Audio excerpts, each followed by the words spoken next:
I'm just waiting for the YouTube to start.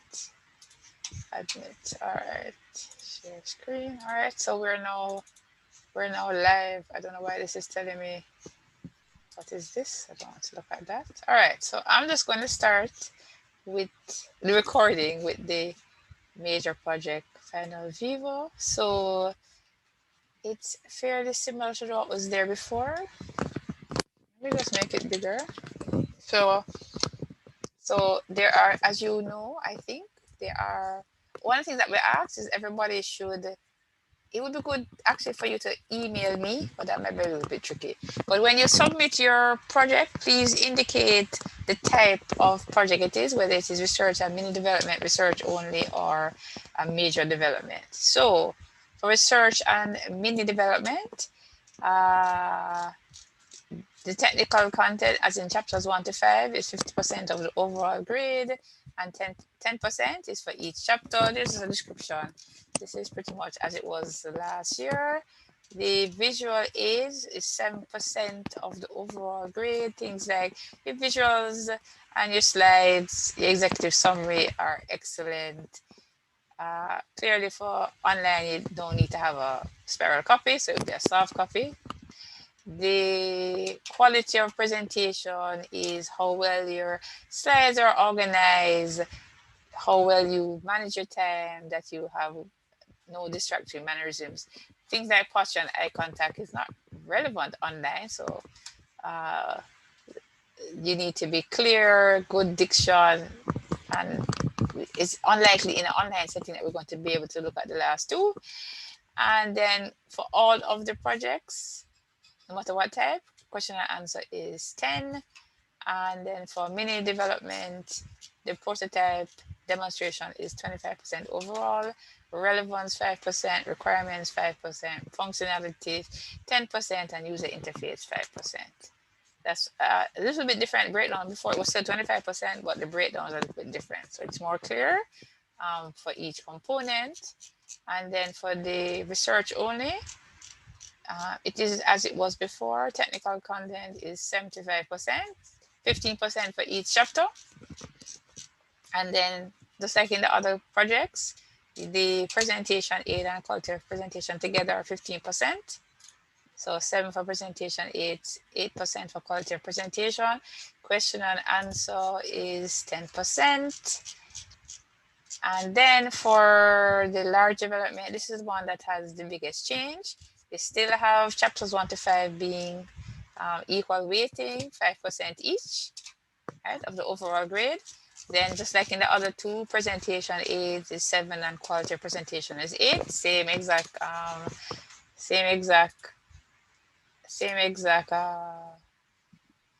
criteria. Question and answer also 10 maximum. And then for major project, the prototype demonstration is 50% of the overall grade, and this is what is the biggest change from last year. Relevance of the project is 5%, requirements is 10%, design and development. Please turn off your hey, do I need to hello guys? Do I need to mute you? Yeah. Please mute yourselves. Right. Relevance 5%, requirements 10%, design and development 10%, functionality of the demo 10%, user interface 10%, testing reports 5%. And in the past we actually had the coding. We're not evaluating coding in the presentation for obvious reasons. Why are people still have the mic? If you don't have a question, please mute yourself. Please and thanks. Okay, guys. If you have a question, go ahead and ask it. But please, just so that is the Viva rubric. Anybody has a question or concern about the rubric?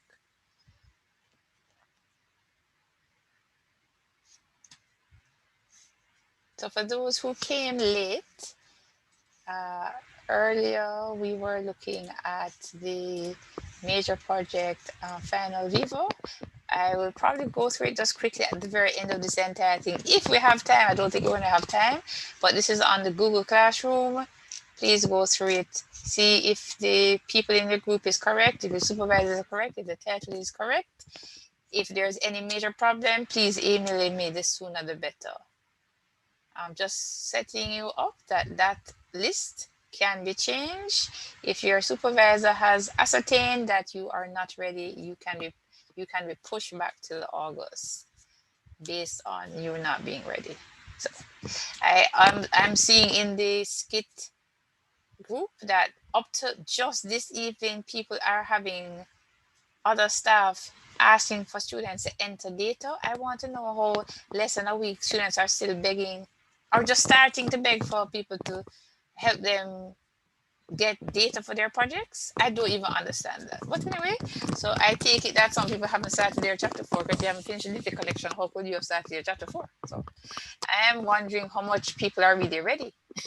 So when I see that happening, I go, those people should not be on the schedule. But I'm leaving it up to the supervisor to make that assessment.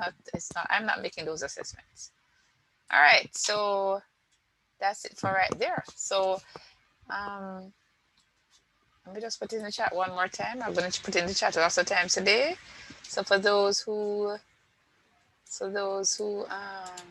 came in late, and just let everybody else know. Send to everybody in the meeting. Please join the Google Classroom. That is where you are expected to upload your project, and that's where the final Viva draft is. That's on my screen right now. So there are 45 groups, 42 that are scheduled to present on July 6th, 3 to present in August. Please go ahead and look at it and see if you have any concerns or challenges and communicate same. Miss Sharon? Mm-hmm. You said that if our group has a different name, we should submit the change. Where did you say we could do that again? Send it to my email. Okay, miss. Yeah, man. So, I think everybody knows, send it to, is it Skit Capstone? Do I even know the email by heart? Gmail.com. I think that's one, and the other email is Skid Papers. That one I know because I've now had that one for not that many years, but maybe about 3 years or so. Yeah, send it to one of those two emails. I think Kids Capstone is the right email. Am I right? Send it to one of those two emails, and I will update it to the correct title. All right. Any other burning concern along the line of the rules? Miss Mir? Yes. Yeah, I just came home from work. You said that we should upload the Google Classroom is where we must upload our project, but by what date should we upload it? Or when is the deadline? When is the deadline? Okay, in an ideal world, it really should be by Friday. I would say to you, I would say it, well, I would say to you that Monday morning is the latest you should do it by. But before that, Monday morning is the latest because if you're going to give the staff time to look at it, if they choose to, you can't send them on Tuesday morning. So Monday morning is the dead latest, but preferably by Friday. So I would say no later than Monday at 9 a.m. But I can tell you right now, if you do that, I can actually think in my mind of more than one panelists who are going to actually, when you come to present in front of them, they're going to be saying that you sent the documents late. I don't want to list out who those people are, so I would say the sooner the better. Okay, so by Friday is the safest time then. Safest, but Lisa, as a general guideline, it's probably better that you put on something good than put on something horrible on Friday. So if what you have on Friday is like a failure, don't submit some. If it is just the difference between like a B and a B plus kind of thing, go ahead and submit it on Friday, because you could always perhaps submit an update and say, oh, you submitted that update, something like that. But yeah, so. Because really, we've extended by a whole month, because normally this would have been a month ago. Sorry, I know last year we did the same thing because of COVID-19, but in past years, this would normally have been a month before this. Okay. So the documents that includes our project document and the executive summary document. So I'm going to show it on the screen one more time. I said I was going to wait until the end. So see the document here is everything. The slideshow. So just to be clear, the slideshow is one file, and another file, which is a PDF, has the abstract, 250 words, executive summary, 2 to 4 pages. The rest of, where are these people who are waiting to join? Oh, here we go. Admit, sorry, let's admit these people. Yeah. So all of these things, all 5 chapters, the reference list, the exit form should be in that same PDF. If you have a survey, if you have interview questions, letter of participant, letter of content. In other words, anything that's with your project. If you did a major development and you have, or mini development and you have a number of technical diagrams, those are going to reference in the appendices. Appendix maybe 5, 6, 7. Anything that's relevant, they go in one file. So the slideshow is not going to be the same because you don't have to use Microsoft PowerPoint. You could use Prezi. It doesn't matter what you use. So a slideshow is one file. Another file is preferably a PDF of all the rest of this. The third file would either be the presentation, but preferably it should be a link. So it's better if this is a link. A link to something on Google or a link to something on YouTube rather than an actual file, because that could take up a lot of space. That'd be my suggestion. Remember, the pre-recording is not required. It's optional. Does that clarify? Miss? Yes, Miss. Yes, next question. Miss, the abstract and the executive summary is one document to be submitted? It's one document with all of these things. An abstract, in other words, we want one file. So the first page will be a cover page with your project title and your student's name and ID, etc., just like you do in every project you ever submit. And then the next page could be the table of contents. And after the table of contents, the next thing would be the abstract. Then the next thing would be the executive summary. So the abstract is only 250 to 350 words. So it's a summary. The executive summary is like a longer, it's like what you would see in a short journal paper, 2 to 4 pages, but this is APA, so it's double space. Okay. So the abstracts, I went through this last time. So let me I can go to that quickly. So last meeting, was it this? Yeah, at the end of, right. So I was showing this the last time when I presented executive summary. This is what we're looking for here. We're looking for an abstract, the introduction, the methods, results and findings, the conclusions and the references. And usually in executive summary, the introduction is sort of like a mini literature review. So you're not going to have a full literature review in an executive summary because the whole thing is 2 to 4 pages, double space, right? And then, so you're going to have, an abstract is very short. Because 250 to 350 words or whatever is there, 200 to 300 words is not much. You can count it at Microsoft Word and any word processor have a word count. So the abstract, and I think I even have it here. Do I have it? What is in an abstract? Basically, what is in an abstract is like one sentence on things like the background, the methods, results, discussion. That's all you have. Like, it's very, very short. So if anybody had come with an abstract or whatever, we could look at it right now. But at the end of it, if your abstract must have why you did the project, the methods for the project, and the results of the project. If it don't have that, it's not an abstract of a finished project. And similarly, the executive summary must be more of that. So executive summary must have, similar. Remember guys, when you did the CRM project and you did the concept paper or the first assignment, it's really similar to what you did for your first assignment for CRM, but you're also going to have a quick summary of your results and a quick summary of your conclusion, which are the answers to the resource questions, and a short reference list. Just for clarity. Yes? So the executive summary is a separate document from the main document? Yeah. Or should it? Okay.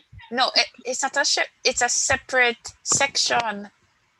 Okay. That should be embedded in the main document? Yes, it's going to be embedded. Oh, okay. As it could be presented separately, but here we're basically saying, we're basically saying, let's go to this, that you're going to have a document, and here's your table of contents. I get it from this list. Let's go back to, where do I have it? Oh, I don't have it open anymore. So let's go back and open this again. Yes, let's open this again. Sorry, taking 2 seconds to open this. So let's go back to this. You see this list right here? Let me just cut and paste. Cut and paste this here into a new document, just so everybody can make sure they understand. So what you would have is a cover page. Everybody knows what a cover page is, right? You're going to actually have a table of contents. This is actually on the document you're sending. Then you're going to have, this is literally what you're going to be having. Oops, what am I doing? You're not getting me? You're going to have each of these things all on a different page. Then you're going to have, this is actually what you're going to be doing, right? And you all know that each of these things start on a new page. So you're going to have an introductory chapter, a methods chapter, chapter 4, which is analysis, chapter 5 is conclusion and recommendations. You're going to have a reference list, and then you have what is called appendices. So the appendices,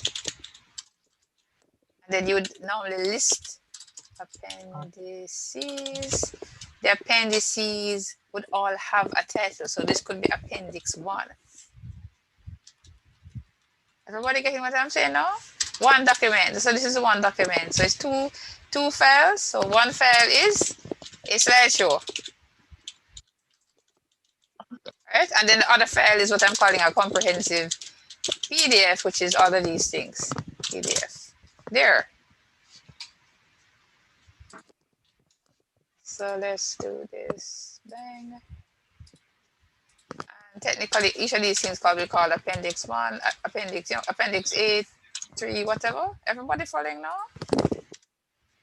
Yes, miss, I'm following. Then the other thing you could have is like technical documentation. You know, whatever, anything else. When I mean technical documentation, you created a document. You have whatever technical documentation that relates to the design of the project. It normally is not in chapter 3, which is the methods. It would be in an appendix.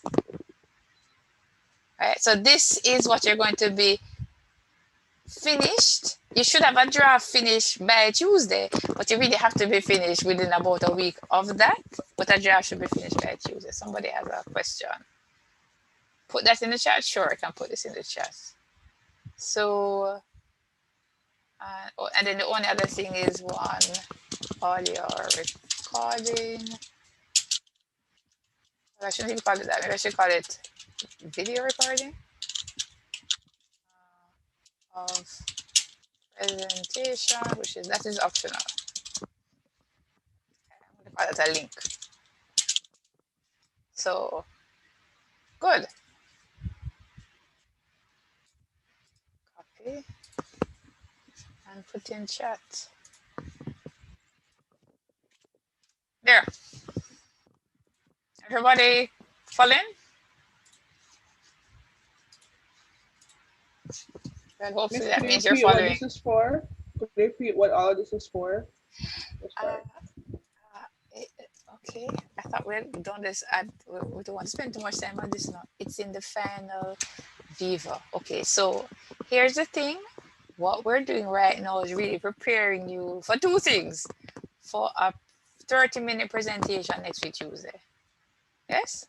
And that 30-minute presentation will include chapters 1 to 5, and if you've done a development, also about a 5 to 7 minutes presentation of that prototype or that artifact. And that all is included in 30 minutes. So as I said here, it should be a 25 to 32-minute presentation. If you go to 35 minutes, the panel will stop you. So we're sticking to the 30 minutes. And just to give everybody a sense, in academic conferences, more and more conferences expect people to present an entire big project like when you're presenting in 20 minutes. So telling you to do it in this time is not is not unusual. So, but as part of preparation for the overall project, the grade for the project is based on 3 things: what you have done in advance, and there's a mark for continuous. I think there are 4 marks for major project. 1 mark is for individual, what's it called? Something like continuous participation or something. There's a mark for the proposal. Hello guys, you need to mute yourself, come into the thing and make an all kind of noise. Wow, yes. There are 4 marks for major project, and I haven't memorized, sorry, I didn't think to memorize it before I came in today. We can clarify that another time. So there's a mark for the proposal, which is what you did in semester 1. There's a mark for continuous assessment of each individual. There's a mark for the Viva presentation, as in the final Viva presentation next week, Tuesday. And then there's a mark for the overall project, as in chapters 1 to 5. So what I'm showing you is, people want to know, what is this comprehensive file? It's the thing that I showed on the screen, this. So what we're expecting here is that you're sending this to the panelists. You're sending this because you should have finished this. And what you're doing is a presentation of a summary of this. This is a really big thing. And in my mind, the most important part that you're sending to the panelists is the executive summary. Because once you send a good abstract and a good executive summary, people can say, oh, we know what the project is about, and they come ready. So most panelists will be very happy if you wrote a brilliant abstract and executive summary. And in the time that they have for the grading and even the advanced preparation, they're only going to look at some of this if they have time, and especially if this don't make any sense.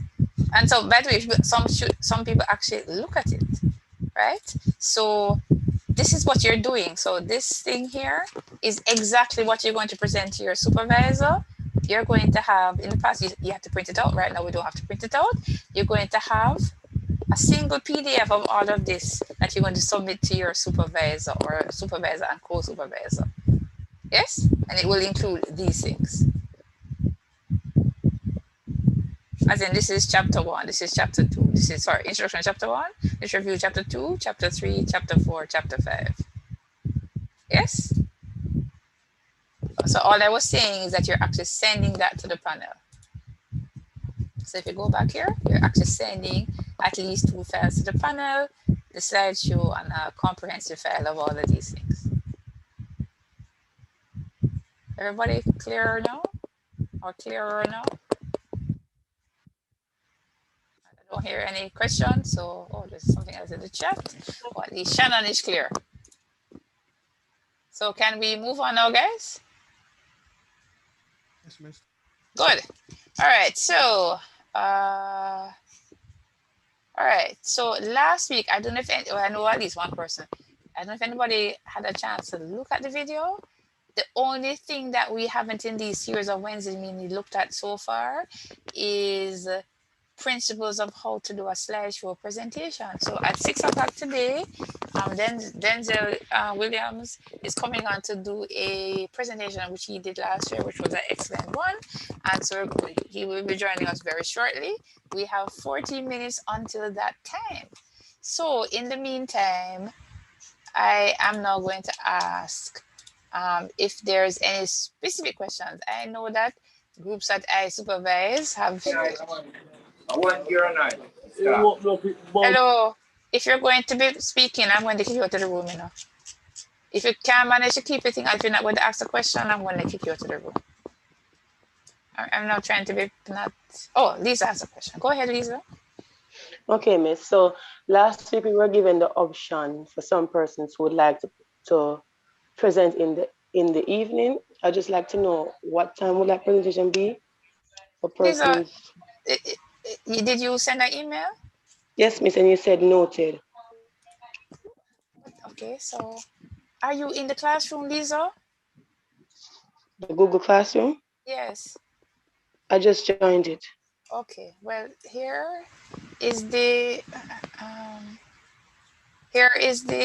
evening. Is your group there? But if you're not there, not changing again. Yes, miss, it's there. One of these 2 groups? Because I know right here. So there's only 2 groups asked me to that I know of. Don't have any other groups. So these 2 groups. So you're there. So yeah. Oh, I didn't finish. Oh, I didn't finish within the time for everybody. But at any rate, this should be 4. This should be 4 p.m., 5 p.m. In fact, this needs to sort out. These times actually need to sort out. But at the moment, for the people who are asked to be in the evening, it would be like this could be about 6 o'clock. In fact, this needs to sort out as the exact time, but because this group just emailed, they have a technical problem today. So I need to figure out if this is going to be 2 different groups at the same time or whatever. But the idea right now is that these 2 groups would be perhaps 5 and 6. I presume that you can come at 5? Okay, thank you. Okay. So exact time is to be determined, but it won't be before 5. You can work with that? Okay, I think that's a yes. Great. So, Yes, miss. right, so this actual file is in the Google Classroom. Right, so let's see who is here. Okay, so we have 37 people plus me. Right. Any specific question about your major project?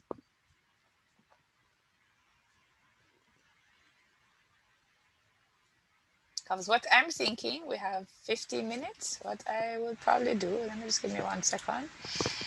Oh, yeah, okay, so let's go back to this and this and this. All right, still working out. Okay, all right. Okay, so this is what I'm going to do then, since I'm not hearing anybody. So anybody ask me any specific question right now? Editing. All right, I am going to go back and share my screen. Let us see. Where is this? Share screen. All right, so this is our project. So, wait, what am I doing? Oh, I'm trying to make it bigger and it's not working. Going to the wrong thing to make it bigger. All right, so generous first comment is, do you know that this should be, if you guys want to really be technical, right here should be page 1.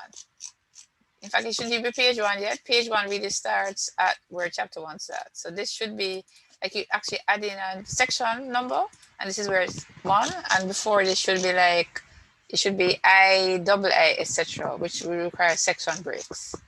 But let's not worry about those kind of technicalities right now. Let me go back to the project. So just a tip to everybody, I would suggest that you, if you've written already, no problem. But generally speaking, you want to write the abstract and the executive summary at the very, very end. You don't want to usually write it afterwards, but they already, this is my group, one of my groups, and they had already written a beginning abstract, so it's fine that they're going to finish writing this when they finish everything else. So they are going to write the executive summary, and then they have an introduction. So as I was saying, this should really be 1. This is where 1 starts on chapter 1, and you need to put in insert page break if you're using Microsoft Word. In fact, if you're using most other word processors, there are these section breaks where you can do that. So they have a background and problem statement and purpose and resource questions and significance, delimitation, definition of terms, and a summary. That's interesting. Why do you have a summary? I'm actually wondering, why is there a summary at the end of chapter 1? Because this is actually unusual. Right, I'm actually thinking that this is the beginning of your executive summary, because you really don't, in chapter 1, have a summary. Typically, chapter 1 just ends. It doesn't have a summary, just to be fair, just to tell everybody who's like looking at this. So what I like about this, apart from what you read it right now, is that it has all the sections. As in, it has research questions and things in the right order. You could spend some time looking at it. We're not going to do that right now. And then they have a literature review. What is nice, it starts on a new page as it's supposed to.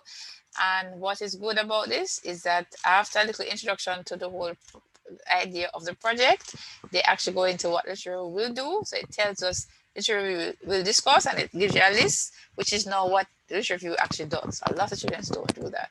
So we're not going to look at this either. So they have a language review, and let's not worry about that today because we don't have time. So they have, one little thing too is that typically you really shouldn't have 2 headings in a row, and this is not APA. So if you're going to write about like prevalence, it should be this section will discuss the prevalence of mobile health apps and e-prescription apps or something, but it shouldn't be 2 headings in a row. Usually there's a sentence in between. That's another minor thing. But anyway, let's not worry about this. I'm just going to continue, and I'm going to make one point quickly at the end, just because other little things is you can set this up that you're actually using the headings. So Word has heading 1, 2, 3, 4. But if you don't use the headings, what you're going to need to do is to actually go through and put in things like paragraph and make sure it keeps with next paragraph. Because you really, that's called an orphan or a whatever. As in, you shouldn't have a heading that's hanging like that. And you can control all those things, guys, with using the headings in Word properly. But moving on from that, or you can just do it manually, because that's just not how any publication in the world, not just for academic publications, including books and magazines that don't have hanging headings like that. So let's just continue. And then this is what I want to point out to everybody. At the end of the review, you must have a summary, and that summary is what the paper was about, that chapter, and it must also tell, which let's see, it should be in my group. Let me see. They talk about like what is according to literature, what is not. So they say that e-prescription apps are underexplored in Jamaica. There are inadequate research studies on how receptive patients are toward e-prescription apps in the Jamaican context, and it says that a more mixed method should be taken into consideration and further research is needed. The only thing I would critique about their thing, because I know what they have is really good, is that they perhaps could have started by saying something before this, because you could say that there are several gaps in the literature, because the only one is not about apps in Jamaica, because this statement here about usability is not in Jamaica. So you could say you're going to several gaps in literature, including exploration of e-prescription apps in Jamaica and usability or something. I'm trying to figure out what the whole, as in any paragraph you have, you should get a sense of what the paragraph is going to be about in the first sentence. That's just the principle of writing. Yeah, anyway, so that's that. And then again, so you should have made sure that it didn't have this extra space. They had an extra space there, so got rid of that space. I'm not saving for them. And then they have a chapter 3, and they go through the most important things. They have an introduction, research design. What they don't have is they really should have the population. You really should have a section called population, including if you're going to say that you don't know the size of the population. So they have 3 groups: patients, pharmacists, and physicians, and they should say that Jamaican, like maybe in Jamaica there are 2, what is it? Is it 3 million Jamaicans? I don't even know. You could say how many adults, and either you're going to say that you don't know people have NCDs, or you can estimate it. I think, but the point is you should have the population size. So it's not just research design, you should have the population, and then you have sampling. They have that missing. They have the data collection instruments, and they have described that properly. The data collection, they say what they did, how they conducted the interviews, what they did for the analysis. So in fact, I'm kind of wondering, why don't you have data collection? Then you should say data collection, then you should say questionnaires and then interviews, because there are 2 different types of things.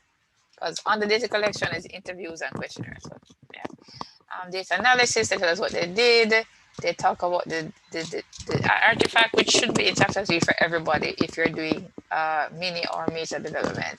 Then they tell us what the system development method is, their ethical considerations, their methodological limitation, which apparently you want to discuss with me, so we can look at that. So this is the difference between like the C's and the A's, because everybody who's at the A knows what are the things that's going to lead to the project being excellent. Sorry, just to tell everybody, there's no project in the world that is perfect. As in, there's no project in the world that doesn't have limits to their methods. And so you should be able to say what are the limits to your methods of your project. So that's something that you and your supervisor should discuss. And you can take the time and look at other projects like the ones that you've done and think what are their methodological limitations and say, oh, that needs to be mine too. You know, it's not rocket science. All right, let's see what's in the chat. What method would I recommend? What an interesting question. What method would I recommend for undergraduate students who use a UTaught tool to analyze data with a small sample size? I don't know what that means, because under method, there is research design. Do you mean the research design? Because, by the way, just the other day, I gave a presentation to other colleagues. In particular, oh, Denzel is here. Thanks. Oh, you're here a little bit early. Thanks. Welcome, Denzel. I didn't even know I let you in. Just give me a second. I soon come to you. I told everybody you're presenting at 6. So there's a question here about, okay, so for those who don't know, UTaught, which has a U in there, UTaught 2 is a particular project. No, it's a, okay, there are a number of, there are a number of technology acceptance models, and the one that seems to have the greatest explanatory power to say what are the things that are the factors that lead to people accepting new technology is something called UTaught 2. Now, most commonly, UTaught 2 is designed as a questionnaire, which is adapted from other people's previous UTaught 2. So typically, it's a quantitative only project. However, when I look up the literature, people have used UTaught 2 to do a qualitative only and to do a mixed method project. So at this point, you've already, apart from 4 groups, gotten full ethics approval. You would have already indicated in writing on your ethics application whether your project was research design of quantitative only, qualitative, or a multiple methods approach. So without more details, I am not going to recommend anything. Let's see, there's another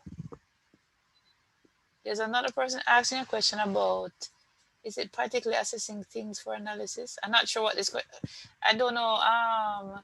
Ms. Anderson had said something, it's particularly assessing things for analysis or results. I'm not sure what that was about, so I need some clarification there.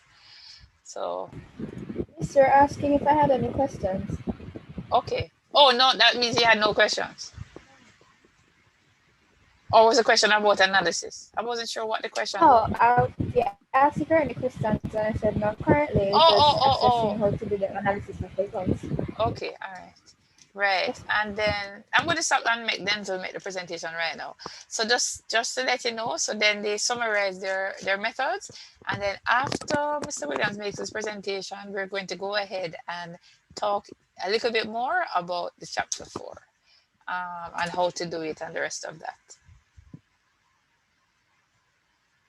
Oh, so now you're talking about the analysis. Oh, so I said, well, okay, structural equation modeling is a sophisticated statistical technique.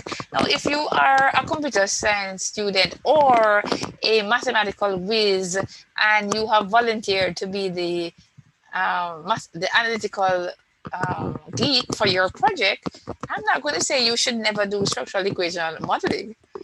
But as a general thing, this is an undergraduate project and that's not required. So how about that? You know, so it's structural equation modeling is not required for undergraduate projects. If it is that you want to go ahead and do it and you know you can handle it, I'm not going to stop you. But we really have a lot of projects that are kind of beyond the scope. So I saw that, I didn't even know let him in. So I see that based on the hand up that Denzel is here. Denzel? You can go ahead. Great. So my time now says 6:01. So let me allow, I presume you're going to be screen sharing. Right. So let me just allow participants to share. Sorry, since I was talking, I said, let me just finish my point. Where is this? Oh, it's under security, right? Right. So let me just anyway, you can go ahead and share. I had asked you to send this email. I don't see Mr. White here yet though. I guess he's late. So let me now go to email. Right. So just as a introduction, so Denzel Williams apparently is the is a UX developer, or is it the, you know, he's a user interface designer at CIBC, First Caribbean International Bank. Well, they have developers there. It's interesting. It's a new thing. Okay, that's I wouldn't mind hearing more about that at the end if you feel like telling us for 5 minutes. He graduated from SCIT in 2020. He did a major project, and he was a team leader for a project called Autonomous Pothole Detection Research. And as you may or may not know, it was featured on TVJ and for LACE, which I forgot what it stands for, which is a conference for Latin American and the Caribbean. He and his group, I think, were accepted for a student poster and publication. So basically they submitted a paper. So we're actually encouraging all groups to look for poster and publication options, because at least in my real estimation, we actually have at least 10% of groups that really have the power to make what they're doing known to the world. Some projects are really good. So with that in mind, without further ado, I'm going to go and ask him to go ahead. And I'm going to ask you to kindly stick to around 30 minutes. Go ahead. And thanks for the introduction, Ms. Muir. You can hear me well? I can hear you. All right, cool. So yeah, I'll just be presenting our Viva presentation as we had it last year. So I'll do my best to remember some of what's on here. And if you have any questions, I could take those at the end. All right, so our project title, Using AI and IoT for Autonomous Pothole Detection. And my group members were Tuani Morgan, Christine Blackwood, Sasha Mai Palmer, and Ramaya Bromfield. So just giving them some credit since they aren't here. All right, so chapter 1. So Jamaica's roads. The Jamaican transportation sector, it has a network of roads, railways, bridges, ports, and airports. Now, roads are the most dominant mode of transportation, and maintenance of these crucial roads are tasked by the NAA. Now, for a country which relies a lot on the road network, the 2018 USA report indicated that 86% of our roads are classified to be in undesirable condition. So the Jamaica Road Safety Unit published in 2020 that in terms of road and environmental conditions for the years 2003 to 2019, 291 of those were attributed to potholes, 291 of those traffic accidents. So yeah, that's the number one cause. And trailing those is 41 for heavy rain and crashes caused by manhole cover. So you could see that there's a significant lead here. Now, in the background, so in terms of traditional pothole identification, the NAA dispatches a maintenance team to document and identify potholes once per year. And this team has 2 maintenance officers per parish. Now, road anomalies, including potholes, they're recorded in a booklet, and that is eventually transferred to a digital format. Now, there are 3 issues with this. The first is the classification of these potholes are subjective. Maintenance workers may document the same pothole differently, which means the data is inconsistent at times. Secondly, these potholes formed after the period of the annual inspection will generally be left unfixed for at least a year, and that's just because they weren't assessed. So that's even if the resources and everything was in place to fix them. Thirdly, the records aren't easily managed online because the information is stored manually, so the data can be accessed or analyzed intelligently. There isn't any database. Now, the problem statement. Well, the problem is there currently is an absence of an effective system to promptly detect and locate potholes in Jamaica and have that data readily accessible for intelligent and efficient data-driven repair strategies. Now, is this project relevant? Well, there's a significant gap in literature about using AI and to identify potholes in Jamaica and also the wider Caribbean. The published research in this region is typically but anyway, in the middle by adopting, could someone please mute? So by adopting the proposed system, the NAA would be able to identify and locate these potholes with high frequency. So time and resources can actually be focused into fixing the potholes instead of, trying to identify them. And the findings presented in this study could assist other researchers or investors who might want to look into how they can use this model to not only identify potholes, but maybe even predict where they might emerge. So our research questions, what effects do factors such as speed, angle, and distance have on successful pothole detection using AI and IoT? 2, to what extent does the proposed pothole location system improve on the recording, analysis, and management of pothole data compared to the methods at the NAA? And 3, what level of detection accuracy can the proposed pothole location system, abbreviated PLS, achieve on roadways in Kingston, Jamaica? No, limitations. So the pandemic had disrupted well, last year several aspects of our project. Well, the data could not be collected as intended.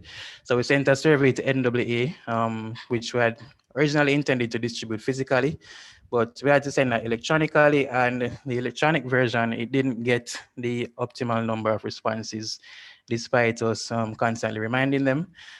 And then while it was intended to train our AI system based on images of potholes that we captured personally, at the time we had stay-at-home orders, so we weren't able to go about and get those done. So what we had to do was use mostly online sources. The limitations, so the researchers, we couldn't have possibly addressed all the issues in relation to road surface conditions. So the scope was limited to just focus on potholes and not actually repairing them. So we're just looking at detecting them. Also, the system doesn't support detection of things like cracks or patches and other road anomalies. It doesn't carry out that comprehensive road quality assessment. All right, chapter 2, the lit review. All right, so several researchers have explored the possibilities of, autonomous pothole detection. The review of the literature will highlight how different studies did that. It will show their results and how AI and IoT have been used to facilitate their experiments. All right, so let's kind of look at some cities using tech for pothole detection. There are governments and cities globally that have launched mobile apps where citizens can actually go online and report potholes manually, such as in Hartford, San Diego, California. In Hartford, these reports from citizens allow them to actually repair potholes in as low as 24 hours. Ontario used smartphones with object detection, and they gave those to maintenance staff. And this saved time from having to stop and manually write down pothole information because it was, more efficient being mounted on vehicles and getting that data automatically.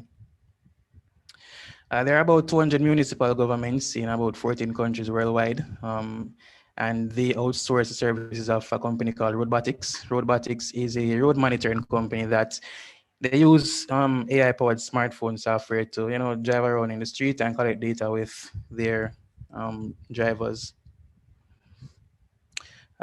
In Memphis and Kansas City, they had models that are so intelligent that it could actually differentiate potholes from manual covers. And we'll touch on a bit of that later on. In New York, they have asphalt dispensing maintenance trucks equipped with GPS, and that allows their pothole database to be updated automatically as they fill potholes. So just a overview of how countries are dealing with potholes using tech overall. So now let's get into the review of literature. So in 2014, Kim and Ryu, in their paper entitled Review Analysis of Pothole Detection Methods, they looked at and compared different methods for detecting potholes. And these two classified the methods under 3 main categories: vibration-based detection, 3D reconstruction detection, and vision-based detection. And we'll touch on each of these individually. And something to note is that Kim and Ryu, their research really led a lot of the pothole AI-based research that we found online. So their paper in 2014 really carved a really interesting path in terms of getting research or presenting research. All right, so the first one, vibration-based pothole detection. So this uses an accelerometer to feel the road surface instead of actually seeing them with cameras. An accelerometer is a device that measures movement on a sensor and is usually in 3-axis vector values. So that's X, Y, and Z values. What it does, it detects sudden jolts in movement. Now, a research group from the University of Colombo in 2007, they modified a project that they had that was called BusNet. And what they did was they made it able to use an accelerometer, to evaluate road surface conditions. Now, Grisha and others, another group from the same university, a year later, they actually tackled that same research and they were able to publish similar results. So here we could see how persons were able to, coordinate their research. All right, so some researchers opted to use built-in accelerometers found in smartphones for their implementation. Artists and others in 2011, they were able to mount an Android smartphone on a vehicle and use the accelerometer to analyze vibrations and then infer if a pothole was hit. And then even here in Jamaica, some students at the NCU in 2012, they were able to achieve something similar. They entered that in a mobile app competition, which they won. A member of that team was Joel Dean. I'm not sure if anyone here is familiar with him, but he's doing a lot in the tech space here and overseas. All right, so in terms of algorithms for these vibration-based methods, different persons use different algorithms. Burghardt in 2014 used the simple one you see here, which is G force equal X squared, etc., etc. You could see it on the screen. And so these are the X, Y, and Z values I mentioned earlier. These are what you get from the accelerometer. 9.81 is the rate of acceleration under Earth's gravity. So that was his formula. Mednis and others in 2011, they did a more intensive approach and they had 3 different, I think it was four different algorithms, right? So Z-Thirst, Z-Dev, ST-Dev-Z, and G0. Here we have those 4 formulas. So Z-Thirst is similar to what was used by Burghardt. It compares Z-axis measurements. ST-Dev, it works well on resource-constrained devices, meaning it's less computationally intensive. Z-Diff, it collects 2 Z-axis measurements and then it finds the difference. G0 uses the X, Y, and Z values to visually detect pattern of free fall. So you might understand what some of that means, but those are the 3 algorithms. Now, in terms of vibration detection methods, what are some advantages and challenges? Well, in terms of advantages, it requires small storage and it can be easily implemented. Sorry, as you could tell, people could use their smartphone. Now, challenges. So it had some issues with registering things such as road joints, hinges as potholes, and that's because they gave off similar vibrations as a pothole would. Also, there would be undetected potholes due to the vehicle not driving over them. So you would have, you wouldn't necessarily want to like drive in the middle of the road if there's a pothole in the middle of the road to register it. There's also difficulty standardizing threshold values due to there being differences in the road surface roughness. So different roads have different roughness that might trigger the vibration. And finally, different vehicles have different accelerometer readings because of differences in things such as suspension and the tire size. So those variations made it a bit challenging for this method. Now let's look into the second, which is image-based pothole detection, 2D image. And these use computer vision to facilitate pothole detection. So what's computer vision? It's using sensors to acquire image data, which is then processed for a computing system to understand what's in this image. So these use a camera, and researchers have used different types of cameras. Used single cameras, such as Bullseye in 2013. They just use a digital camera. Koch and Brilakis, they use a webcam. Lee in 2018 used 2 USB cameras.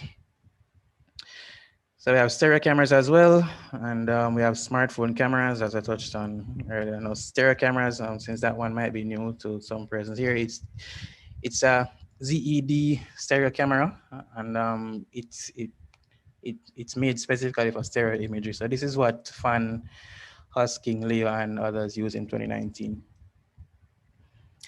Now, Koch and Brilakis sought to implement a method of pothole detection that was less costly than 3D methods, but more accurate than vibration-based methods. They presented a 2D image system which could detect potholes in asphalt images. Now, to detect these potholes, a vision-based system would need to be able to distinctively identify what a pothole is. So they noted that potholes have 3 main characteristics, and here they are. So 1, the pothole includes 1 or more shadows, which typically is darker than the area surrounding it. 2, potholes are approximately elliptical in shape. And 3, the texture inside of the pothole is much rougher than the texture surrounding it. So this work by Koch and Brilakis, it was successful. However, there was room for improvement. And we found in a later research, one in 2013, where the researchers had promised to revisit their project. And we actually found that they did. And in their new project, they're able to use a different method which uses video. So the new video method was capable of tracking objects, and the potholes weren't being counted twice. So this was an issue in their previous one. It also had shorter processing time, and the accuracy was up to 97%. Now the third and final method, we have 3D reconstruction. And Kim and Ryu in 2014, they classified this as any method that uses 3D laser scanning, stereo vision, and Kinect sensors. So basically how this works is it reconstructs images using these sensors to create a 3D environment. So in terms of laser scanning, they do this by utilizing reflected laser pulses. And in terms of stereo vision, so they use 2 imaging cameras to determine 3D information. And they do that by capturing it from the angles of both cameras simultaneously. Some of this is, it's harder to visualize, but the gist is they create 3D images. Kinect sensor is a Microsoft-made local sensor. It has an IR sensor and an RGB camera, and it combines all 3 of these to achieve 3D detection.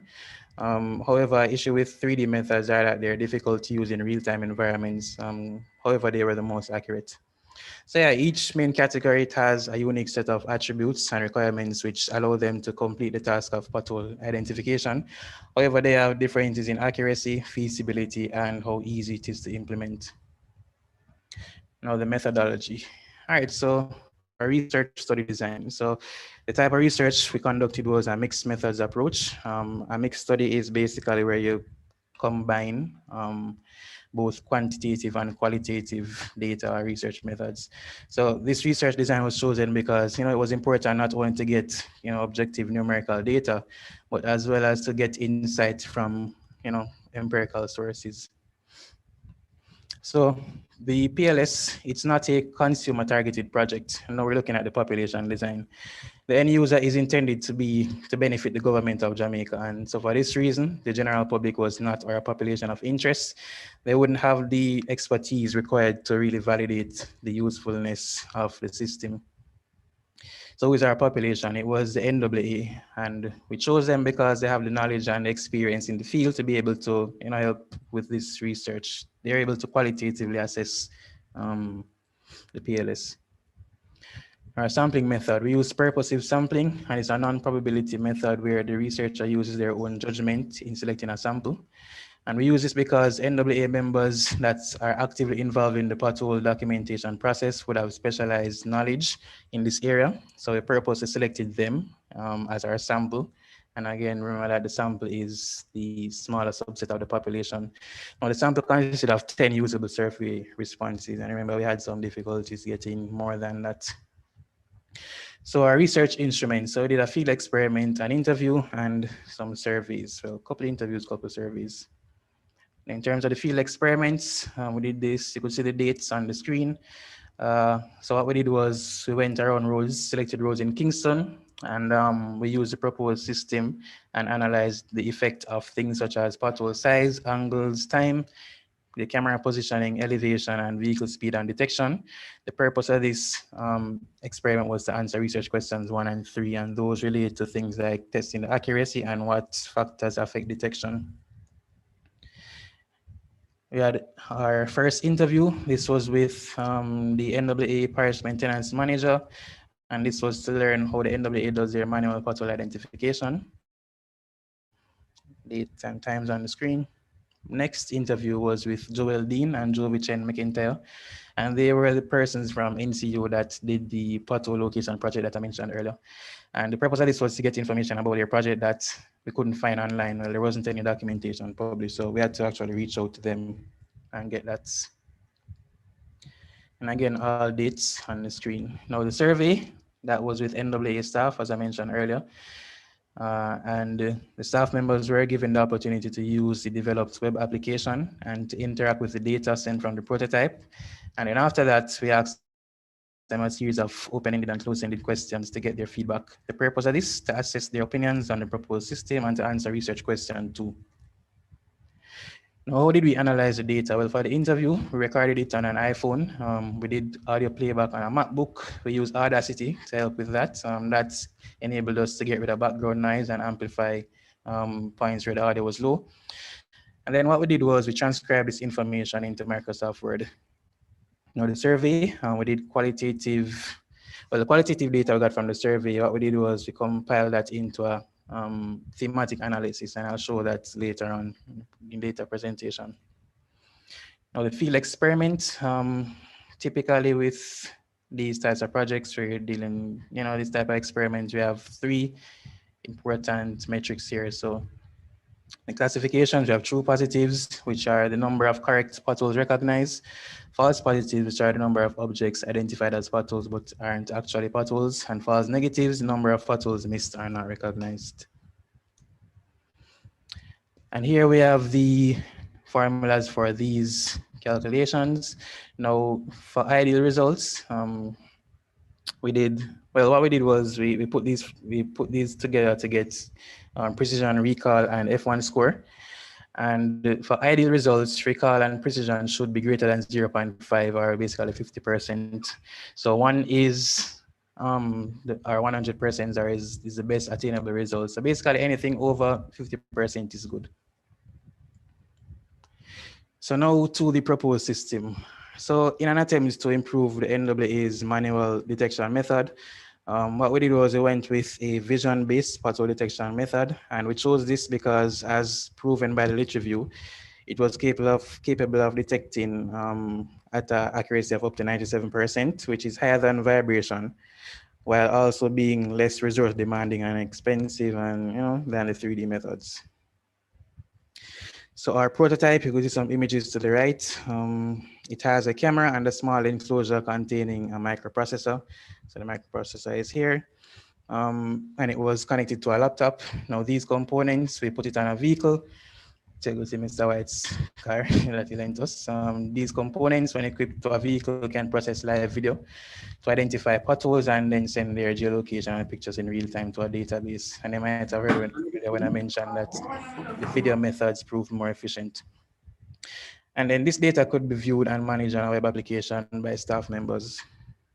So the components, hardware, I mentioned earlier, but in terms of software, we use Python, OpenCV, PHP, HTML, CSS, TensorFlow, MySQL, JavaScript, Amazon Web Services, Heroku, and Google Maps API. We have a diagram here showing how things are connected. So the GPS goes to the microprocessor, to the computer, that goes online and to the web application. Now results and findings. All right, so the potholes were marked at distances of 2.5, 5 meters, and 7.5 meters to see what is the minimum angle and height that it needs to be positioned. And these are the results that we found here. So, right, so the regions without color are the blind spots that the camera couldn't detect. The distances are marked 7.5, 5, and 2.5. And the colored areas are the range where the camera could actually work most efficiently. So you could see the area of coverage there. So basically anything under here would be a blind spot. You couldn't detect at that angle. No detections relative to pothole sizes. We could detect potholes as small as 0.74 meters, as deep as 2 centimeters were detected, and as large as 3.96 meters. Well, that's the highest that we found on the road at the time. So detections of pothole relative to distance, we found that it could detect from an average distance of 7.16 meters. The highest was 17.13 meters. The smallest pothole over could only have been detected until went a bit closer. So that was around 2.38 meters. Now, contrast and lighting, we found that that greater the contrast, the more accurate detection was. Contrast is the difference between black and white. So here we have the plain images, A, C, and E, B, D, and F. This image, you could see that the black and white is more distinct. It has higher confidence levels. These images, you could see that the difference between black and white was lower. The confidence levels were lower. So the greater the contrast, the more accurate PLS was. Now, we had some false positives. The system detected things such as, at times, things such as, manhole covers, patches in the grass, and things on sidewalk pavement. I mean, it does look like a pothole, but it isn't necessarily on the road. So, right. Now, in terms of detection time, at a speed of 30 kilometers per hour, we could detect as quick as 1.41 seconds. On average, we made detections at 1.91 seconds. So detection relative to speed, we found that the slower we were, the more accurate detections were. So I'm just move a bit quicker here. In terms of accuracy, I remember that we mentioned precision recall and F1 score earlier. The highest precision, 77%, was achieved at 30 kilometers per hour. The highest recall was 81.1% at 10 kilometers per hour. But what we were most interested in is F1 score, which is the overall accuracy. And we got that at 30 kilometers per hour, and that gave us 74.2%. In terms of the survey, we asked NAA to analyze the results, well, to analyze the web application that we made. 60% of them had been employed for 6 to 10 years. In terms of user experience, it showed that the tools were useful, the data was easy to understand, and the portal was easy to navigate. 8 out of 10 of the respondents indicated that they had seen a significant improvement in how the data is presented compared to what they do currently. 7 out of 10 respondents indicated a significant improvement in how the data can be managed. 6 out of 10 respondents indicated there was a significant improvement in how the data is available for analysis.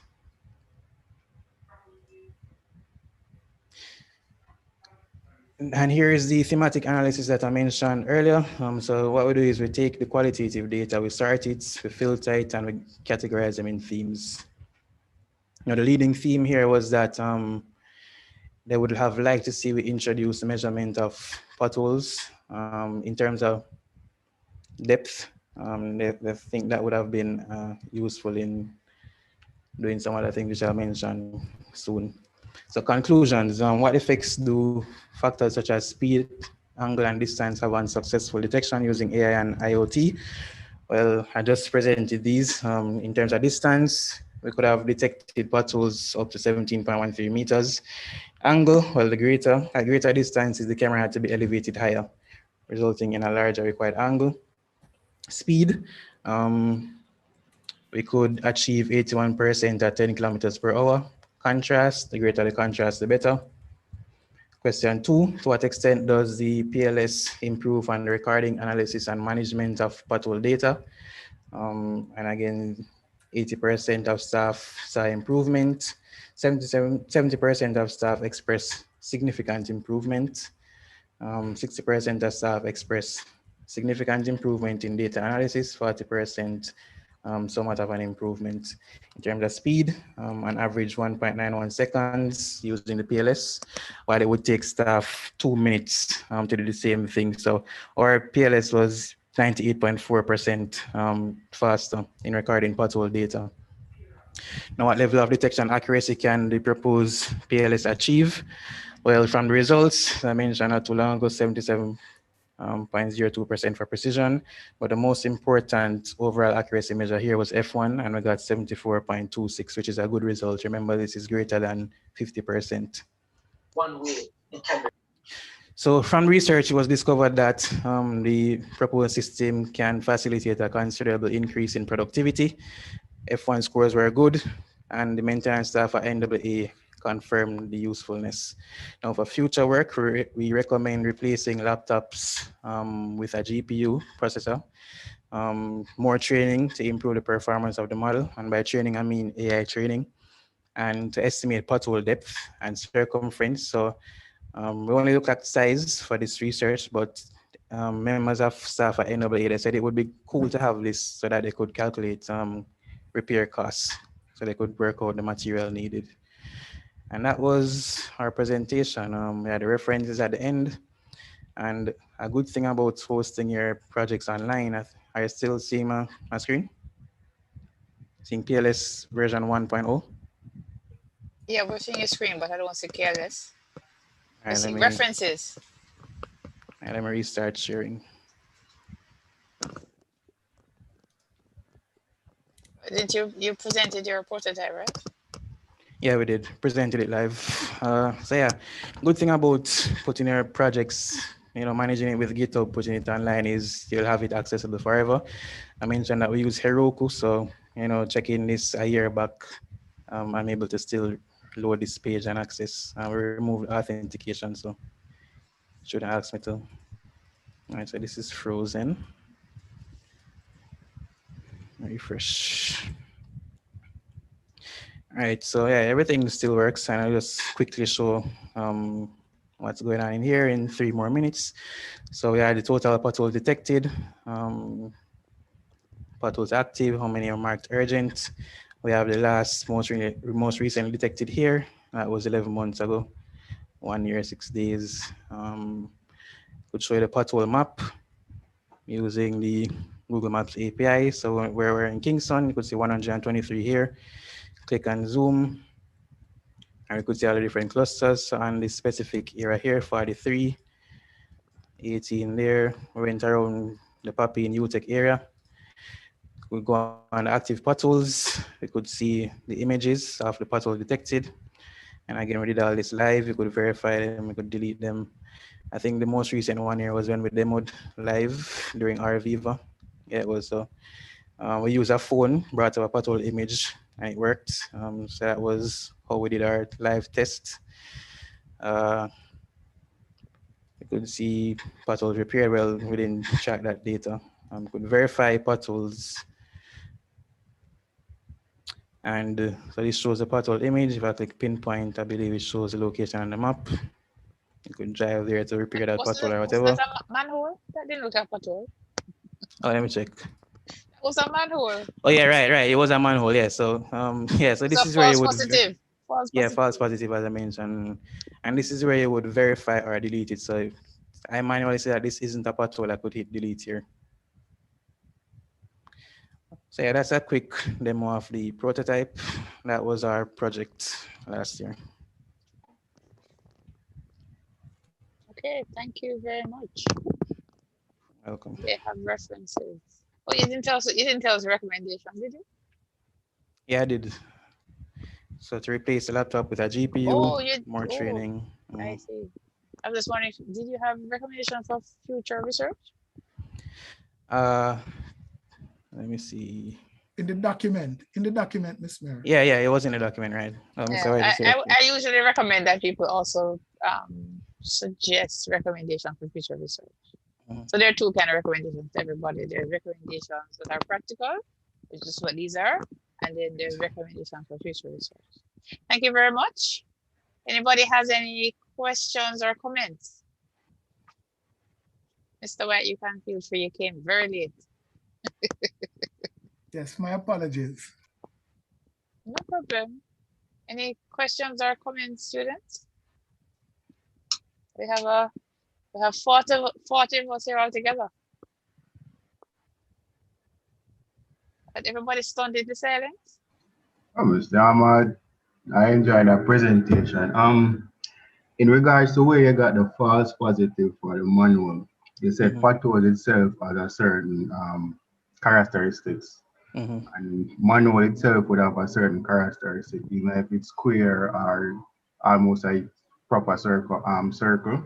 Right. So that would be coded in your algorithm to say more likely to be a manual instead of a pothole.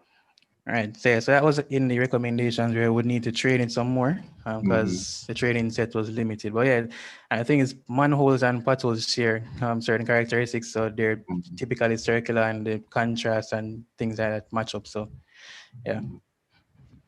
Good work. Thanks.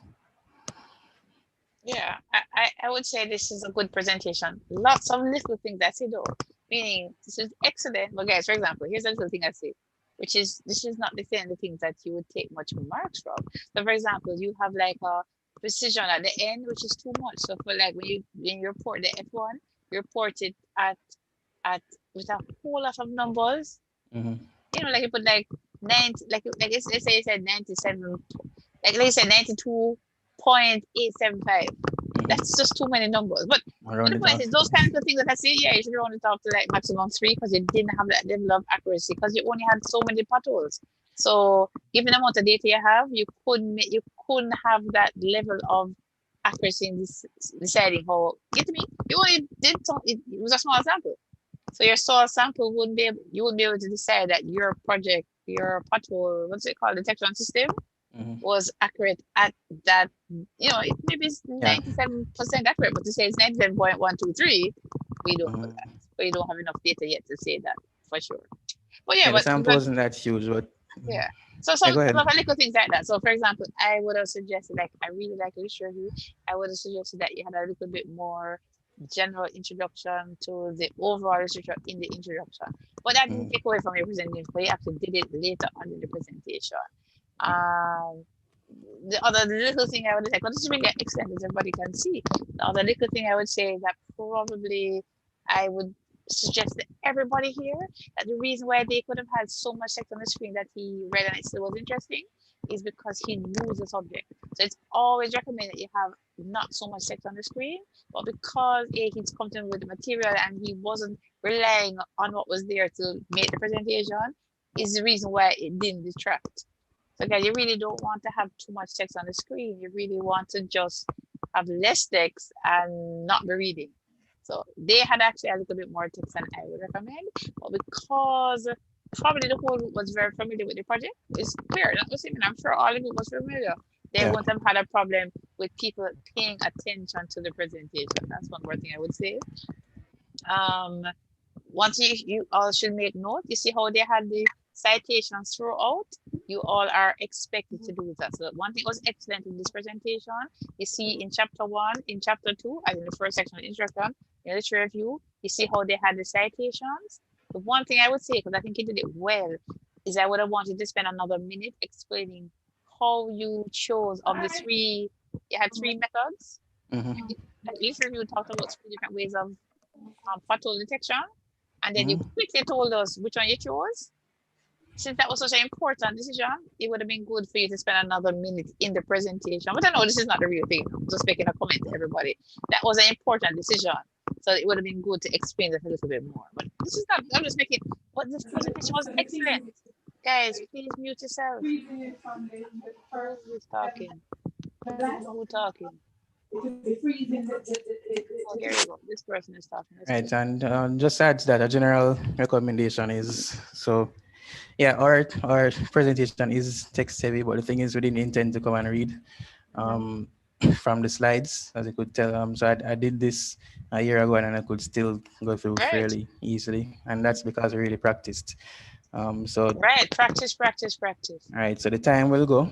We practiced it up about 3-4 times leading up to the presentation, and we made sure that we got everything under 30 minutes. So the more you practice is the more you know what's there. And yeah, the entire team knew exactly what they had to say. We didn't have to be reading anything off the screen. We just looked at cue points and you know, showed from there. A comment, Jimmy. So I add one more comment before I forget my comment. So back to, this was an excellent presentation. So one more thing is, guys, you also need to make sure that you leave enough time for your conclusion recommendation. So they had it really, they had actually had it so well done that even when they're out of time, it was there clearly on the screen.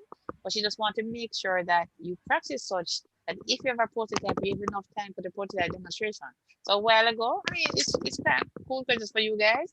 We didn't get the full prototype demonstration, but it doesn't matter for this presentation, but you want to give your prototype enough time. Remember, it's 25% of your mark. So this is 25% if you're doing mini, and it's 50% if you're doing major development. You want to make sure you have enough time that the panelists can actually see it and don't have to eat up the question and answer time to be asking you, please show us more of the prototypes. You want to think about it as well. Go ahead, Mr. White. Mr. White, you have. Yes, I know. I'm just putting on my headset. Okay. I want to commend and thank Mr. Denzel, right, again, for taking time out Really nice when we see past students come back to help those, who are still in the trenches. And thank you, Ms. Muir, for organizing this meeting. I was going to say that part of what helped Denzel and his team, Sasha Moy and Chrisine and Tuwani and Romario, in making such an excellent presentation is the fact that they practiced. I got some calls all hours of the night and on weekend, sir, right? It started out, with me grilling them, right? And asking them to come. And we met religiously every week. But in the end, they started calling me. And I can tell you, right? They practiced this thing way down into the wee hours of the night. I remember Denzel last year, right? Yeah. that landmark, it was a Friday evening, just before the final Viva. You remember? Well, we went way down into the night. And yes, what was nice is that it wasn't just your group, but all the groups that were in the lab, and we were grilling each other, right? So we were critiquing each other, and everybody just came and just decide that, look here now, we're not leaving anybody behind. So anything that wasn't right, there wasn't anybody who would say, oh, me spend time on this, right? Everybody just decided that they were going for excellence. And so they made, once there was a criticism and we could justify it, right? You made the changes and they practice and practice and practice it. So when they went up there to present, right, we all were confident. I wasn't able to watch all the presentations because I was helping out in people getting into their rooms and so on. It was online, but I wasn't surprised when I heard that they got the highest grade out of all the groups that I had supervised, right? I wasn't surprised at all, right? Why? Yes, we know they were good, but the fact is they had put in the work. And I'm going to encourage all of you, right, to just put in the work. We just have a few more days before July 6th, but to see if all the group members practice and practice and practice, right? Don't let the thing look like it's something from a primary school. Read over the document. There shouldn't be any glaring errors in there. Ms. Muir had a session for the supervisors this morning. Now she's talking to you, right? Or the students who are going to be the presenters. Take pride in your work. People go up there and put up some slides and you're, oops, oh, sorry, we didn't see that mistake. And oops, and we didn't see that either. No, on the note of Mr. Vice is saying, even groups that are not that well prepared, if you practice, you will even look better than you actually are. I'm sorry, not trying to say you're not should be prepared, but guys, if you practice your presentation, you will put your best foot forward. You don't want to get up there and this is your second time you're doing your presentation. Yes. It should not be. Everybody should practice minimum 3 times. That's dead minimum. So that when you get in there, it's the 4th time you're doing it. Yes, that's the point. All right. Because if you haven't done that, you're not ready. Because you don't present for a living, and I present for a living. And if I'm doing presentation, I try to practice. Yes, you know what? So we actually present for a living. So practice is really good, guys. Miss Muir is actually correct, right? Do you know how hard it is as a panelist? You see, if I put on my panelist hat now, and you go up there, you know the groups that are not prepared, Let me tell you something. They go up there and they turn on the camera, or before COVID, they used to stand in front of us, and you see them going fumbling for cue cards, and they're reading from the cue cards, and you're bored as hell, right? And according to Johnson and Mackenzie, 2019, and this is that and that and that and that, and you realize the person don't have a clue what they're talking about. They're reading from the screen, and of course they're going to run out of time because they did not do the project justice. But you see, the people who are prepared, the people who practice, the people who did the work, and the team. I'm glad Ms. Muir said it in another forum. Part of what we're marking you for, and part of what we're preparing you for is life. Denzel will tell you, right, that he's now successfully employed elsewhere, right, and he's making waves. He and his team members, right, they're featured all over the place, right. And let me tell you something. It didn't just come by accident, It's because of the teamwork that they had, right? You see the synergy. So remember, guys, you shouldn't see people up there. Let me tell you a little joke. Sometimes, as panelists, before COVID, we see students go up there and you see people literally kicking other people or elbowing them and say, you don't know, so you're supposed to mention so and so and so. And the person didn't mention it because they didn't practice, or that person didn't work on it. And you hear them say, no, it's not me, making some flimsy excuse. It's not me, work on that part. Look here, man, it's a group project. Everybody in this together, you know, to get the grade, and you want to get your best grade. So I'm encouraging you. You should have done it already, as Smear said. If you haven't done it, you still can, right? Meet with your supervisor, meet with your team members. You have a couple of days before July 6th. Practice, practice, practice. Put in the effort, and you still can bring it off. And I really would like, right, if this year, Denzel don't listen to me, right? But if this year, the projects, why I say Denzel going to tell you guys, you see, that I always say this to all the groups. But genuinely, seriously, I'd love if this year, the group projects are even better than last year and the year before, right? Let this be the best set of major projects we have ever had, right? Denzel didn't have the privilege that you have, you know. Mr. White, the eternal optimist. Yes. So I'm going to encourage all of you. You have a few days left, guys. You can all pull it off, right? You and your supervisors and your group members, just put in the work, right? Dot all the I's and cross all the T's. And you're going to be so proud, you know. I see some people come and ask me, sir, where can I buy this? Because mommy want a copy. Auntie Jenny, right? And Uncle, because it reflects, it's a crowning touch. It's a capstone project, right? You guys will have you can boast that this represents, right, a lot of what you did at UTech, right? It's a crowning touch, all right? So I want to wish all of you the best. And a quick word, just in case I don't get to talk again. Please don't feel nervous or anything. But if you feel nervous, just take a deep breath and smile. Remember, you know, right? We're not people who drop from outer space, right? We're just your ordinary lecturers. We're your panelists. Just go up there and put your best foot forward, but give it your best shot. You have some people who go up there and just hiss their teeth and go on like, oh, it's just another group project. It's just another class presentation. No, guys, right? This is your capstone presentation. Give it your best shot, right? And believe you me, you will not regret it, all right? This might be the last thing you do at UTech. Some of you, after this, it's graduation time, right? Really give it your best shot. And I'm looking forward to seeing next week, right? When I know you guys will be shining. All right, thank you and good luck. And well done again, Miss Muir. And to all the supervisors, want to big up the supervisors, right, who have been working with their groups. All right, well done, guys, and good luck. Yes, guys, you see you have an excellent program director who is challenging all to a great job. And Denzel, thanks again for your excellent presentation. And hopefully you will inspire students who have listened to your presentation to do at least as good a job as you. Because guys, if you do as good a job as they did, you will be getting the aid that you're looking to get. Thanks for inviting me, Mr. Yeah, man. You feel free to stay, but if you want to go ahead and go to other matters, no problem. Yes, guys. You can stay, no problem.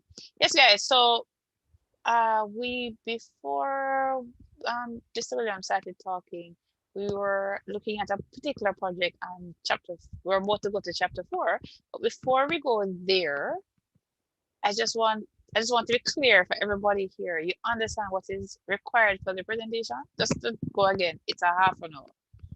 And then a question and answer, which is somewhere between 5 to 15 minutes. I mean, if the people don't have any questions for you, they don't have to ask you any questions. That's very unlikely.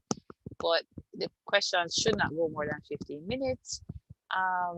So we're expecting you to come half an hour before your presentation time, so there are no hiccups. So please just abide by that. But the presentation itself, as a rule of thumb, you're going for about 5 minutes per chapter and kind of 5 minutes for the prototype. But I would kind of say if you have a prototype, you might want to go more than 5 minutes for that, especially if you're doing a major development. It probably needs to be longer than that. So somebody else is coming in, right? And you want to make sure that it is you practice in advance, so you're going to be within that. You're aiming for between 25 to 35 minutes for your presentation. Anybody had anything that you want clarification for on your like how to do presentation?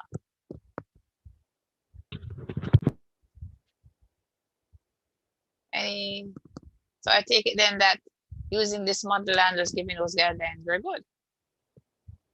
So let me just show again. Let me share my screen for those who came a little late. Earlier we had showed this.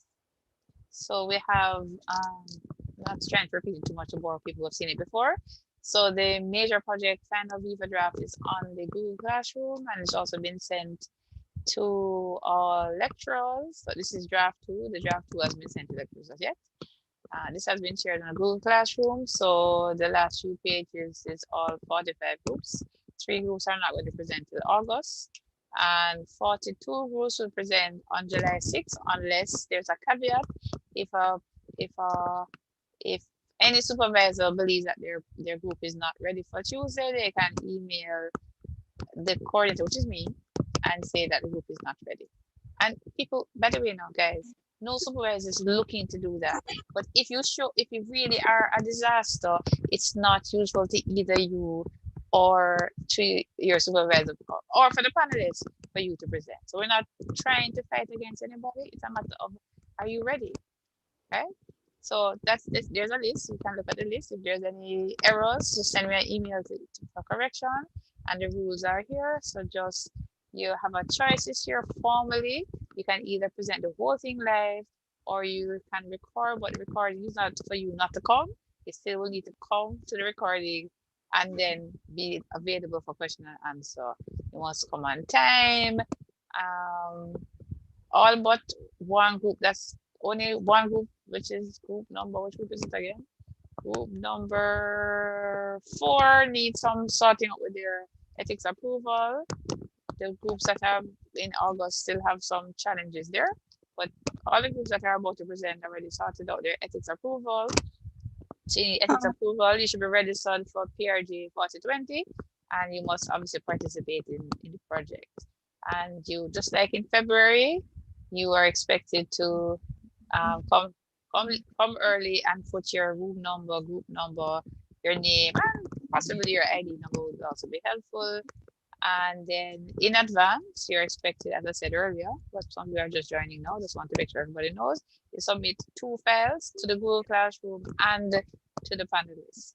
The slideshow, you're going to send in advance, and a PDF with the abstract, the executive summary, chapters 1 to 5, the reference list, the ethics form, survey, interview questions, letter of participants, letter of consent. We explained this earlier on this public YouTube video. So let's try to get this person to mute. Why people keep unmuting their... Miss Mayor? Yes? If the supervisor decide that you're not ready for July, and you got to August, do you still have to submit by Friday? Submit what? No, if it is, hold on. Okay, so Junaid, if it is first, it's not, I hear the supervisor decides. No supervisor, including myself, is going to stop a group that is even have a chance of being ready. Oh, no supervisor is going to stop unless it's a disaster. You heard me, Junaid? Trust me, no supervisor is just... Huh? But if it is that you have not, for example, I see evidence that students are still collecting data. If you're still collecting data, which means you don't start data analysis, it's really pushing it that you're going to finish the data analysis by Monday. So you'll be ready to present on Tuesday.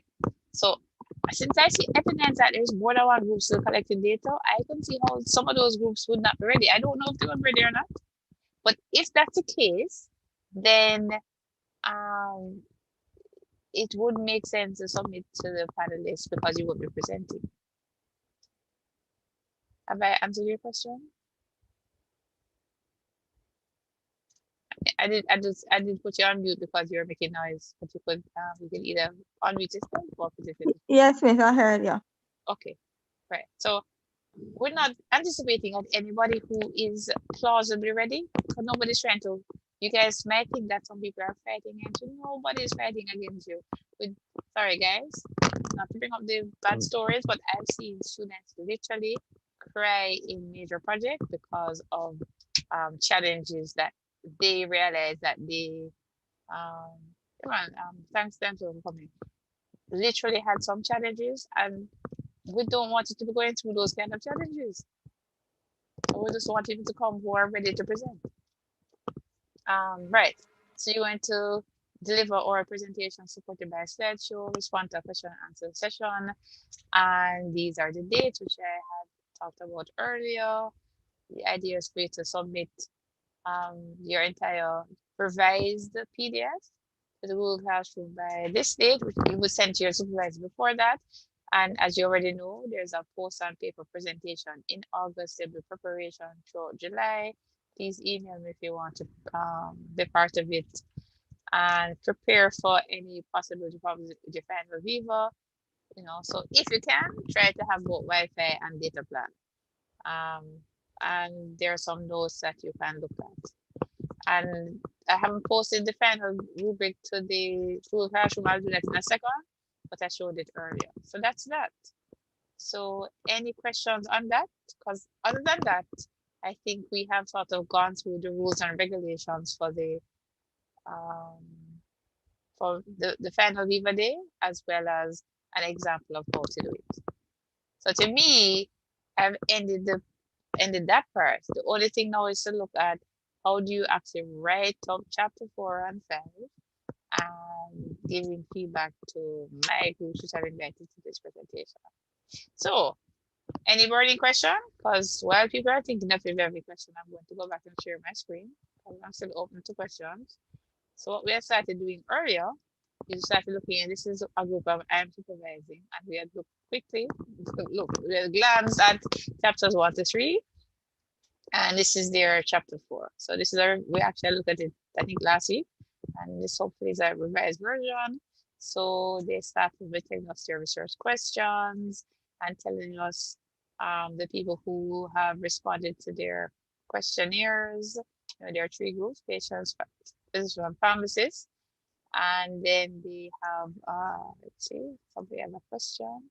Oh, let's see, how do I see this chat? I'm not, I realize I have to stop share. I don't know how to see the chat. Oh, David says, I'm stopping share because I can't see what's in it. I thought it was a question. Okay. So I think Denzel has already left, Mr. White. Right. So they have a figure with their patients. So they have patients. I looked at males and females. And then they have the age group of their participants. Last time I actually sat and looked at their text. I'm going to do that today. I'm not going to have time for that right now. So they have the marital status of the patients, the education levels. They have a table. And by the way, this is APA format. Tables are listed at the top, figures are at the bottom. But I did not come up with APA format. By the way, this should be centered. APA is being displayed. All this should be centered. The tables is centered as far as I remember. Anyway, they have this. This is the diseases the patients have, and they discuss it. So they're going to right now. This is the demographics. So in chapter 4, if it has people, they put the demographics first. And so they're going through those demographics about people who refill. So apparently all 83 people refill their prescription. So they're going to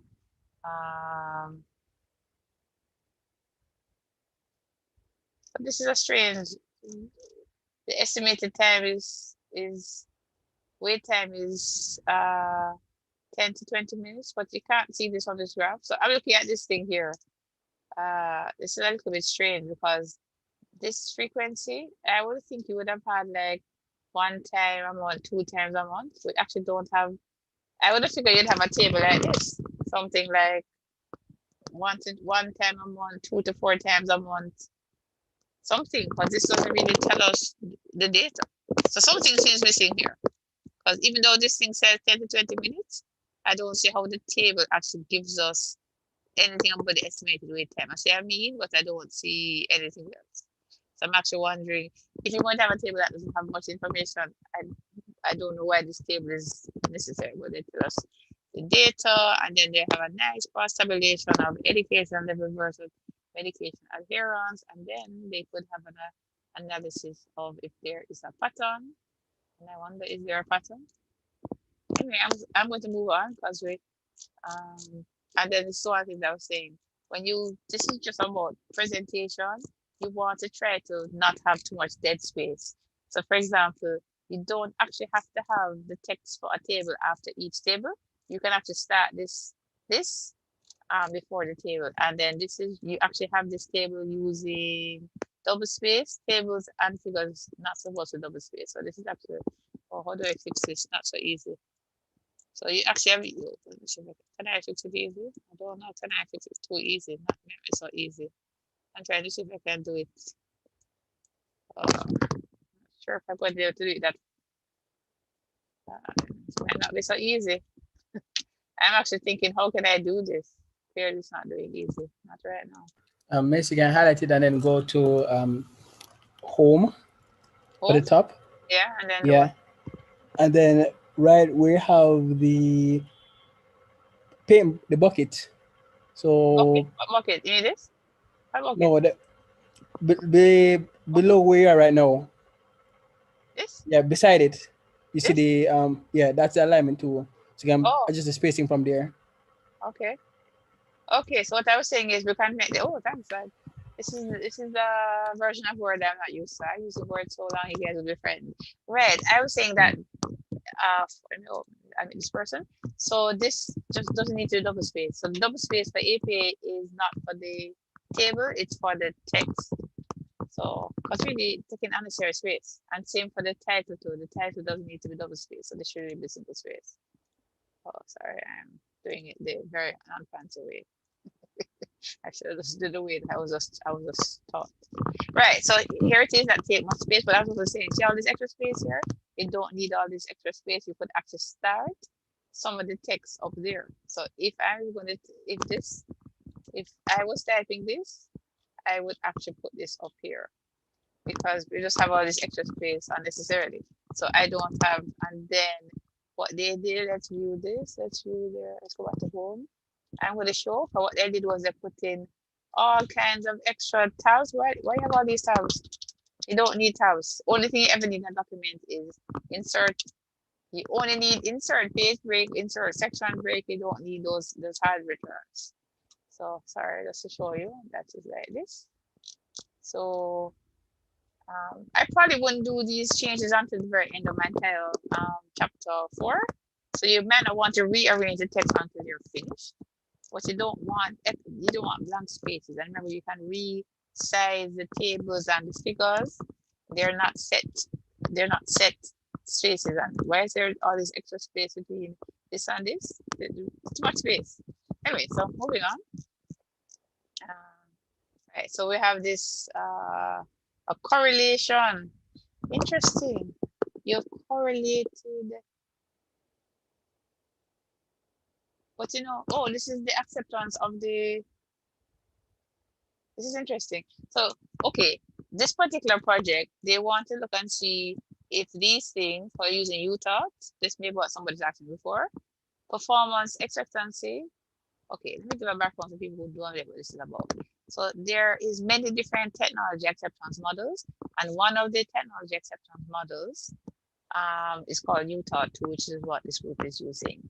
And they have used performance expectancy, effort expectancy, facility conditions, and social influence in their questionnaire, right? And then for each of these variables, there's actually more than one questionnaire item. So in some cases, 3, 4, whatever.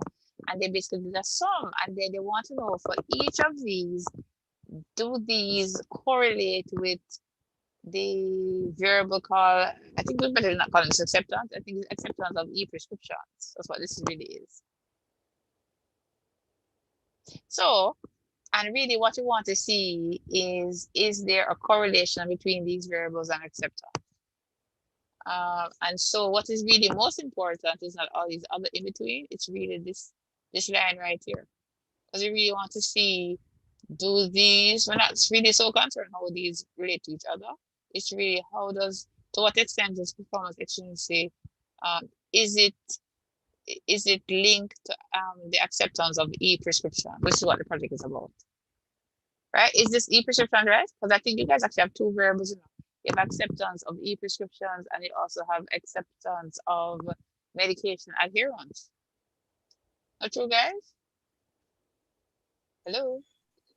Professor, it's just for that particular one, it's just e-prescription. Right, and so that's what's missing in this. you need to call it of e-prescriptions, because first, if I knew it was e-prescription only, I wouldn't know from the table. And so every table must have a clear description. So this variable is not clear, both the title and this. So it's acceptance of e-prescriptions. Plus, since I actually know you have another thing, I don't know if you have it in another table eventually, because you also want to do, you want to make sure you do to see if, well, maybe it's not because, oh, I'm actually wondering what you're going to, let's just stipulate anyway. So this is acceptance of e-prescription. So what I see here, we can look at these two, is that performance expectancy. So everybody remembers that when the number is, this is a correlation. Correlation goes from +1 to -1. And the closer they are to 1, then it means that there's a high correlation. So 8.42, 8.25, 7.57, those are all pretty much high correlations. 6.21 is a moderate correlation. I'm looking for what they wrote. So what is very interesting, does anybody remember what this star means? If you look down here, it tells you correlation is significant at a 0.01 level. Anybody who's here apart from anybody, including my group, wants to explain what significant at 0.01 level means?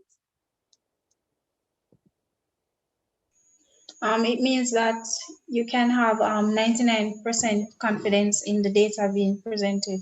Right, that's exactly correct. So what is very interesting is in this project, we actually have all the things that we looked at actually are statistically significant at a 99% confidence level, which means it's brilliant. So what we can say then is that what people, based on the data, I don't know how good it is, but based on what they say, is that the most important is effort expectancy. So people care the most, meaning based on the data, remember, the sample doesn't have to represent it. But we have 99% confidence that effort expectancy contributes most to acceptance, followed by facilitating conditions and social influence. And the least important is performance, which is also important because it's moderately correlated. So all of them, according to this model and the data collected, are all either moderately or high correlation with this acceptance of e-prescriptions, which means that based on anticipation, based on the sample, we can generalize that the patients, in fact, what I don't know is have you showed us, I don't see it yet. So first thing I want to know before I get to this though is what is the amount of acceptance of e-prescription apps? That's what we want to know before that. So you see, okay, let's back up. And this is for any group.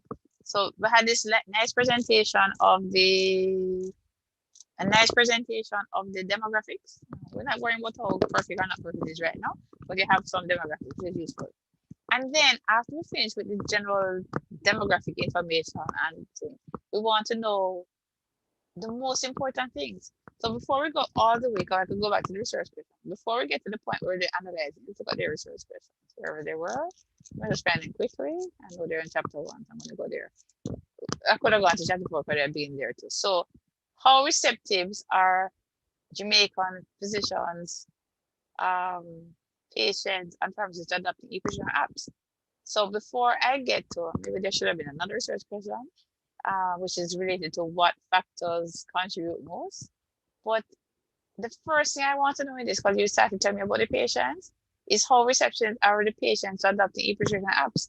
And so if I go back to your chapter 4, I find out is that section, I can find it, is I want to know before I get to this, is what is the percentage acceptance? Do you have that later down? Do you understand what I'm saying? It's not there. Yes, right. We understand what. This is so crucial. Before we even get to analyzing this, we want to know, is it 80% of the patients? Is it 70%? And by the way, since they actually could put different numbers, I think they could put how much they were interested in it, not true? That's a table that should come before this. You see where I said that? So before you get to correlating what factors lead to acceptance, you first need to tell us what is the acceptance of e-prescription action on patients. And then you can say which of these things correlate to the acceptance level. And then they do talk about it. So they talk about facilitating conditions. So I was just saying, as an example, you can split up the discussion between this and this. And yeah, so we go there from there. And so you're saying you want to handle some of those empty spaces to make sure they're not there when you finish the whole project. And then they say cost tabulations. Okay, so you have this. And then again, also want to know what is the percentage of people who are interested in medication adherence. So you also want the basic information. You haven't told us that. It's not there. So you now decide to break it down by disease. And I presume you then decide. But part of the challenge here is some diseases have very low numbers. So only for diseases that have high numbers can you make generalizations. I don't know what you're going to say after this, but only the diseases that are high is going to be difficult to know. But still, we could look at it. So I see here that asthma patients are interested in some app. This is a app to control medication adherence there, because this is likely and very likely. So I guess you want to now look to see which of these have a high percentage and admit, right? And so some of this, of those, hypertension. So where's hypertension? 27. So of the 27 people, 5 to 18, 13, that's what about 50%. Okay, so what you're saying is that of all the different diseases, the highest level of lack of interest in hypertension. Yeah, I think this question needs to be a little bit tighter, but I think they have the right idea. And then they go on to look at age groups, so they're doing some analysis. So this analysis is fine.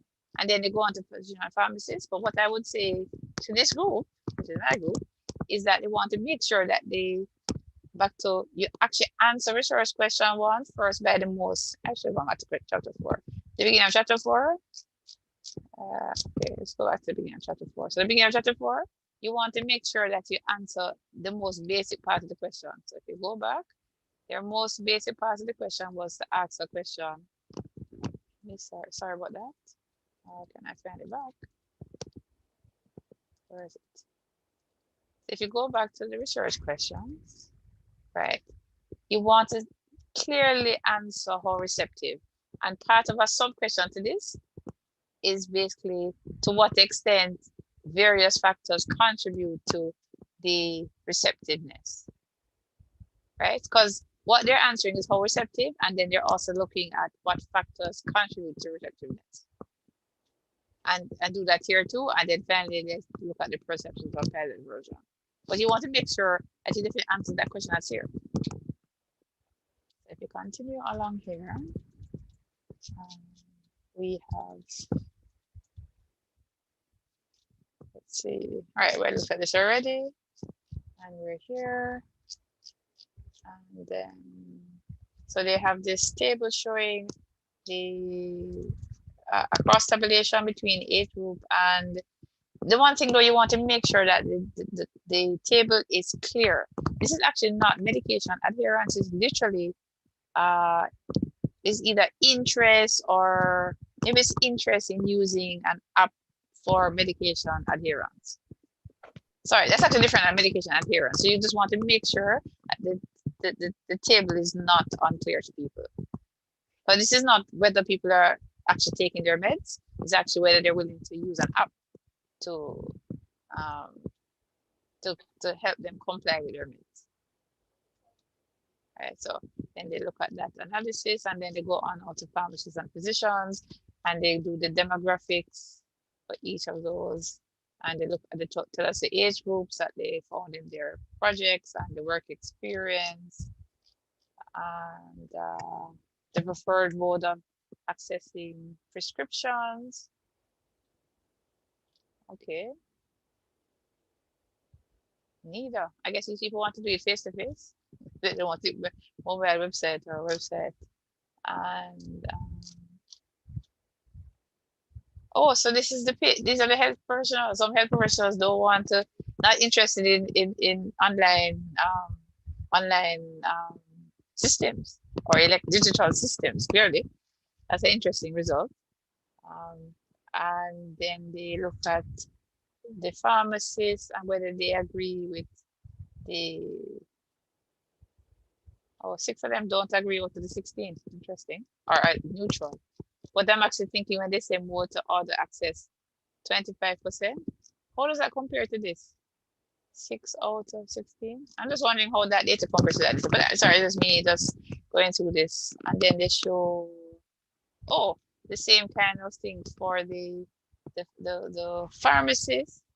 And it's actually a different kind of thing. So among the health professionals, it shows that the performance is important and social influence is important. So for the remember again, we want to put acceptance of what here, just to be clear so that people can understand. You actually need to say it's acceptance of e-prescription apps. But it doesn't say so either. You want every table for it to be clear. And in fact, people don't like table titles to be this long. It just should be correlation of factors that contribute to acceptance of e-prescription by health professionals. And then you could put physician pharmacists. You really want the table to be tight, a very tight title that should really take one line. It's not good to have these long titles. And then the table itself should be clear. That's why you don't need the title to be super long. So this part should be a little longer. So as I think the group would have explained, what we have here is that social influence is the most important. So this is a strong correlation that is significant at 99%. And then we also have performance. But for the health professionals, effort, acceptance, and facility conditions apparently are not important. They're not. They have look at it. This actually is a low correlation, but it's not statistically significant. So because it is not statistically significant, you won't be able to say anything meaningful. If this actually had a star or a double star, then you could say it's a low correlation. But because it's not statistically significant, it's not going to be part of your conclusion, by the way. That's for everybody. Anything that's statistically significant, it doesn't even become part of your conclusion. So for this one, they're going to conclude that for health professionals, performance, acceptance, and social influence are important. And you say how you report the numbers. So, and they go on and they talk about, so they have the findings, and then they give you some information. I noticed when Denzel was presenting earlier, he had mentioned that,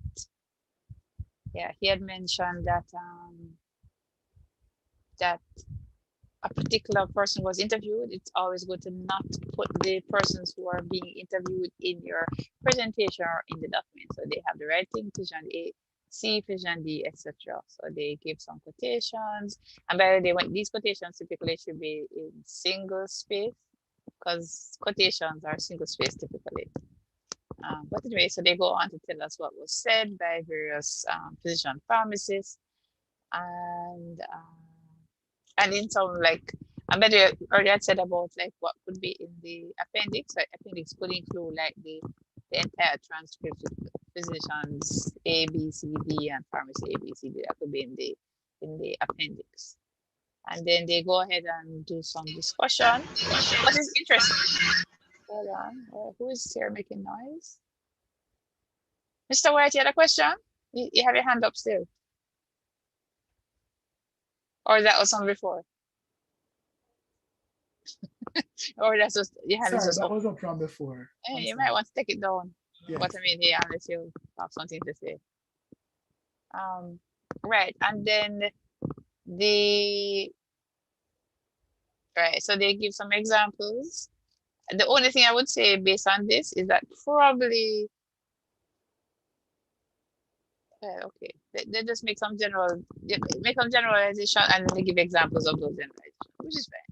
And then they go ahead the thing I would probably do a little bit different than how they have it is they actually have for each of these, they have a heading. I don't know, I can't say it's wrong. I think I would probably share it differently. So basically their findings and they're just telling you the benefits, and then the next section they have is they have the transitions, and then they have that. I would probably just put these as different paragraphs and then put this all together. This is fine. I'm not going to worry about that so much right now. And then they talk about the challenges that the people identified, and then they discuss the results. This is the discussion. I'm not going to look at that right now. They haven't done the summary yet, and they have actually come up with. I would generally, the chapter 5 is called conclusion recommendations, so it's not just recommendations. And then they actually answered the research questions here, and they come up with a conclusion and recommendations. And I don't think I want to look at this in front of the entire group. And then they have their references, and let's see if they have, and see, they have, just to show everybody, this is what you're supposed to be doing. See, they have their questionnaires and,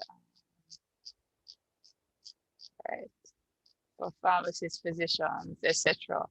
So all of those things that you did before, those all, so each of these actually should be a new page. So this is the interview questions, pharmacists, physicians, the procedure letter, the informed consent, the ethics form. So see, all those things are all part of your project, not in a separate file. So they have it here. So somebody was saying earlier what I meant. So say this group has what is what we're basically saying. So we're well on their way. So you see, when you have this and you're well on the way, even though this is not perfect, this is enough that they are now ready to have a slideshow, because even though this is not perfect, it's a matter of now, let's see how we can fix this up and do a slideshow. And yes, we're going to be still working on making this chapter 1 to 5 better between now and Tuesday, but they have gone far enough that hopefully they already have a slideshow that they're working on, I hope. Right, so I'm going to stop sharing this for a second. Anybody had a comment about that or question?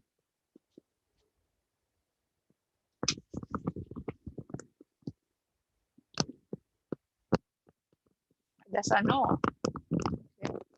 Well, it is now already 7:24. I wasn't planning to go beyond 7:30, and that means if that was the case, that's 6 more minutes left. So I'm open to Professor. Professor, I was wondering if we could get a chance to show you our prototype. You said that you wanted to see it. Yeah, man, sure, go ahead. Okay. So I think Damian Patterson will be showing it. Okay, let me stop sharing. No, Jamar, don't show it, man. Hold on. I stopped sharing screen now. So security still says, yeah. All right, you can go ahead. Somebody go ahead.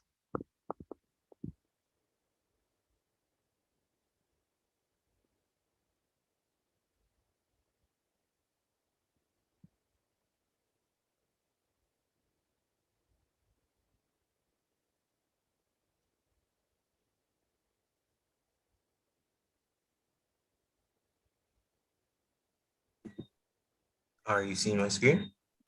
Yes, I am. Okay. So we decided to make an application for medication adherence or medical adherence correction. Implemented it to have the 3 different types of users: pharmacists, physicians, patients. Each of them will be able to register and sign in. So as a new user, you'll be required to press New Year, create account, and that will carry you to the registration page. So I'll use .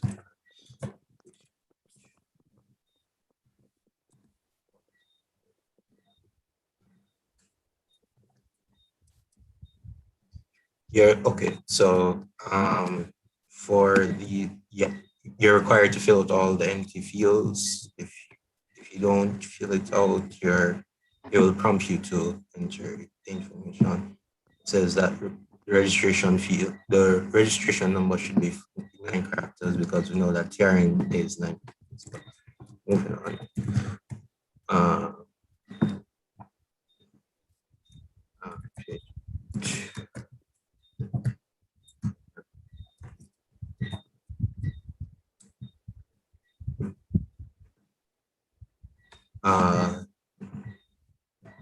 So you're required to enter a password.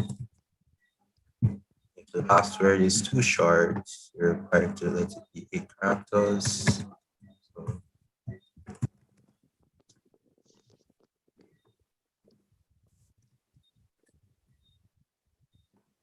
and register. Okay, so this is patient start. Here's patient.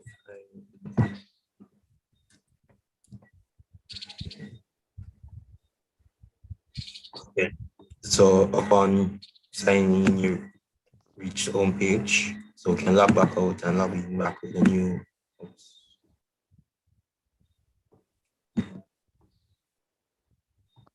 So we can log in back with the new patients.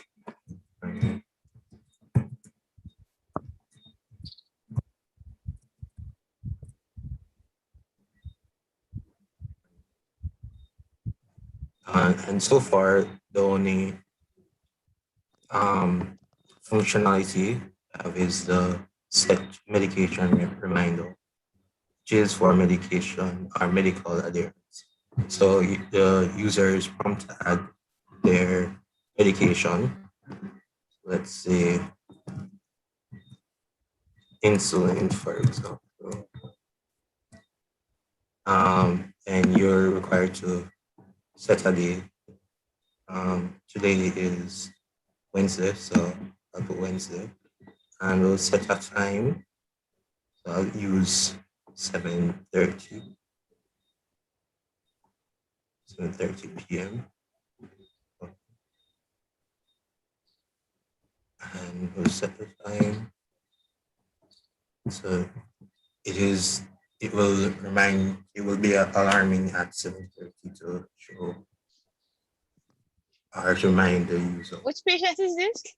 Which diabetic patient only take insulin once a week? Anyway. No. I'm just using once a week for example. I know you should have used another. You should use as if you're going to listen thing, please use something that's likely to look up a medication that's used once a week and put it in. I'm just saying insulin is usually done either once a day or several times a day for people who use insulin. I'm just making I'm pretty sure on that. So just make sure, just for your demonstration purposes, use something in line with what is usually the case. You follow me? I mean, I hear what you're saying. Anyway, go ahead. So are you hearing the? Oh yes, so that's the reminder. Yes, that's a reminder. Is it 7:30 now? Oh, that's why it's about 7:30. Yes. That's cute. So then you're prompted to say if you take it or not. With a tick or the X. Insulin was taken at 7:30. Very nice. So it seemed like it worked. Yeah. The only issue right now is that once you log in or once you log out, you aren't able to be reminded. Oh. So we're trying to work on that. So you can't have several apps you can't have several apps running at the same time in your. Can you be logged on in your demo? You can't be logged on to more than one app at the same time? We would need different devices. Yeah. Yes, you can be logged on different. I'm thinking typically people have several apps running at the same time. Can't you do that? Yes, so that's what we're going to fix for next week. Okay. So and so your app currently can allow more than one medication reminder for the same patient? Yes, yes, you can. So you can add another. I would suggest that if you in the demo you should show that. Okay. Because if right now the only thing is that basically you can add one or more medications at different schedules, and you know, do you have? I don't know if it would be useful, but have you thought about like showing like you know, like what is there for the week or something? You know, like just a little dashboard of this is your schedule. Oh, so as you add the medication, this is where it shows. So if I add another, let's say, add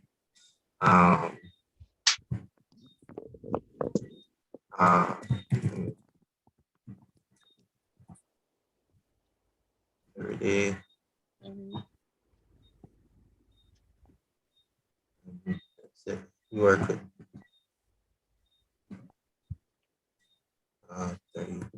7:30 every day or 7:33 every day. Wait, it doesn't matter. It doesn't really matter what you want. I was saying if you're gonna, if you want us to make it, if you want us to tweet again today, it's now 7:33. So it says insulin and metformin. Yeah, what it doesn't say on this, it doesn't say. What I'm suggesting to you is that it would be good if it said daily. You have a thing, it doesn't tell us anything. So at the end of it, I don't know what people want, but I think it would be nice for that screen to be telling us like how often that this is once a week and this is every day or something. It just doesn't. I'm not sure. I'm not sure what people would want, but that's what I would want. So don't know what the typical person would want. You get to me? It doesn't give me an overview. It just says this, or the images for today. But I don't know. I'm just brainstorming with you. But maybe this is just telling me that 7:30 tomorrow morning, this is my next medication. So maybe this is tracking for us. I don't know. I'm just saying you want to think through that. So maybe this is fine. Anyway, I see you've made some progress with your app. Oh, and for like database purposes, we store the user information on Firebase database, where you are able to, as the person who is in control of the application, is able to view who is added to the system, and for each different users, we're able to tell the user type, whether it's patient or physician or pharmacist. So how does this medication adherence really work? Are you going to have it so that the physician can see that the patient is actually taking the medication as prescribed? Is that part of your app? Well, that I believe that we'll work on that probably in a version 2. Version 2 by Tuesday? We'll see if it's possible. Or is that version 2.0 afterwards? Because at the end of it, if I was a panelist, here's what I'm going to say to you. The two kinds of ways of doing a medication. One is just for the patient to manage themselves, but at the end of it, typically the physician wants to know how much. And so maybe what you're going to say is if you can't do that, you're going to say that it would be helpful for the patient when they see the physician, that they could bring the app and show how compliant they've been. But then you still need a reporting tool that the patient can see a report over the last months of how they've been adhering. So if you're not sending it through the app, there should be a reporting tool. So then they can report to the doctor, because every doctor wants to know that kind of thing. And that's just a simple visualization. Hopefully most can do that part. That make sense? Yes, Professor. Okay. Yeah, so, well, I think you guys have made progress, and I think we need to set up another meeting to go through the rest of what you've done, but at least I'm pleased with you've made progress. So guys, I don't know how much you all wanted to stay. I've been here from 5 to 5, and it's now after 7:30. Any burning questions?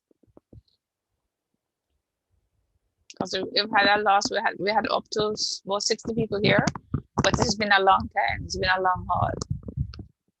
So I need to set up a meeting with my groups independent of this meeting because it's a long day for me. It's just one question, just to be clear. Yes. So we will be penalized then if we go over the 35 minutes. Or we will asked to stop presenting after the time has passed. Lisa, I cannot be a predictor for sure of what will happen, but don't be shocked. But first, the people grading you, if they allow you to go over 35 minutes, they're likely to penalize you. But certainly you can't go beyond 40 minutes because here's the thing. You have 45 minutes for presentation and question and answer. So if somebody even allows you to present up to 45 minutes, then that's it. There's no question and answer unless they go beyond that. And yes, of course, they can penalize you. I can't say for sure what the group will do with you. I don't know what the panels will do. So I'm just saying to expect that if you go beyond 35 minutes, that either the panels will say stop now or that they will penalize you. I can't tell you for sure what will happen. You hear me? I can't tell you what will happen. I'm just telling what will likely happen. How does that sound? So the solution sounds is okay, miss. It sounds the solution is what Mr. White said. Practice, practice, practice. And practice and get feedback from people other than just your group, as in your supervisor, other students, other supervisors, even sensible people you know. Don't have to be students and staff. Lisa, don't you know some sensible people? Yes, miss. Yeah, man, ask them to listen to your presentation. What do you think? Yes, miss. That is it. Right. So any other yeah. Anything else, guys? So there was somebody at the beginning, I don't know if he's even still here, who was asking some question about how to do an analysis. The thing about how to do analysis is it's all about using your brain power. There's no one, this is how you do analysis. But just by looking at that group I just showed you, it is really sitting down there and looking carefully at the data. You're generally expected to have tables, graphs, cross tabulations, possibly correlation. It's possibly maybe you decide to do multi-regression and all kind of other fancy statistical analysis. It really depends on the project. But if all you do is some really basic descriptive statistics and nothing else, you're basically don't be expecting anything more than a C as a maximum. As in, if it's just nothing, not even cross tabulation to analyze, I don't know what you would have done in the project. I don't know. I would say I can't say because we have to go all the way down to your particular project. You're expected to do analysis, not just presentation of simple data, right? But it must be to answer important research questions. So don't want to generalize. Yeah.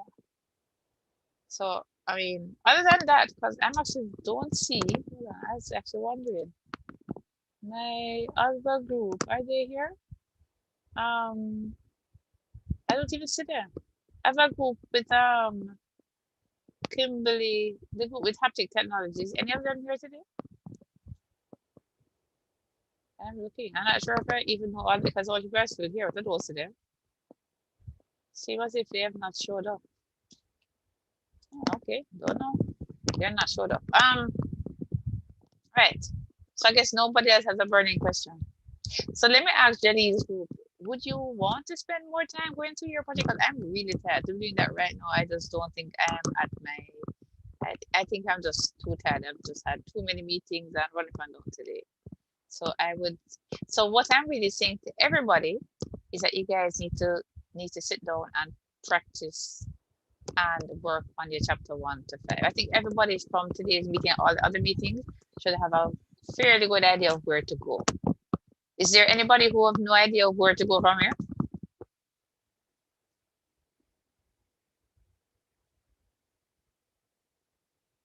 And if you have no idea, that's where you know you need to contact the supervisor. Okay, you really should all have some idea of where to go from there. Jenny, do you think you've gotten enough feedback from today so we can start meeting now? Or you want more feedback today? Professor, I would just like a meeting to go through the slideshow presentation when we're finished with it. So I was wondering what time would you be available for that? You don't mean today, right? Not today, not today. Okay. Well, we could either work out.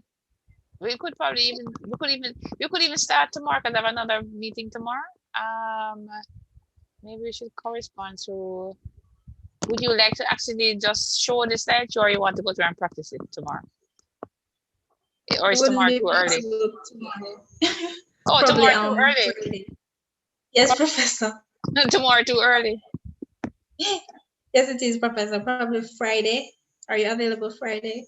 Yeah, probably in the day. So let's just communicate by email. You could be available in the day. I would have to talk to my group members. Some of us have classes. Oh, classes. Right. I would probably prefer, if it's Friday, I'd probably prefer, but I wanted to, all of my groups, I want to practice more than one time. So I'd probably say, if possible, let maybe lunchtime or sometime in the day, because I don't really want to do it Friday. But if I'm going to do anything Friday, I'm going to go to Mr. White's Intelligent Systems Lab, which is like to invite everybody to, so you could also go to there. So maybe we could do it Friday during the day. So just send me an email and we can correspond. Okay, Professor, no problem. Yeah, but do it by tomorrow, so we can try to settle out the exact time for Friday tomorrow. Okay. So everybody else, I hope this has been helpful. If, as I said earlier, if you have any burning concerns, please send me an email. So can I hear from anybody if this has been helpful? Let's go to Lisa. Actually, Lisa talked. Lisa, has this been helpful? Yes, Mrs. It has been very helpful. I was a bit confused with how the upload is going to go and everything. So you're more clear now. Yes, Miss. Okay, Mr. Wright, are you still here? I see your picture. Yes, I am. As usual, any questions or any comments? No, just observing. Yeah, I think, guys, as far as I know, everybody should. So really, it's all about, let's put in a really good effort to do the best we can for Tuesday. We'll be in touch. I don't need. Sorry, by the way, guys, it is possible that if I finish with who's I'm formally supervising, I'll be willing to listen to yours. But guys, I don't know why, but everybody seems to be emailing me. Can I give them feedback? Can I listen to their groups? So I'm not saying I'm not willing to help you if I can, but I'm actually officially supervising and co-serving some groups, so I have to give them priority. And then if I have the time, I will also be willing to give you some feedback if it all works out. But guys, do your best, and we'll be in touch. And certainly Monday, I would say everybody should be practicing their presentations. I was telling you right now to anybody who's in my group listening to this, you should be coming on Monday. I'm just saying right now, Monday I will be available for practice of major project presentation. Anybody who's in my group for sure, but I expect that to happen before that as well. Right? So take care, guys, and I'm gonna tell you all to have a very good night.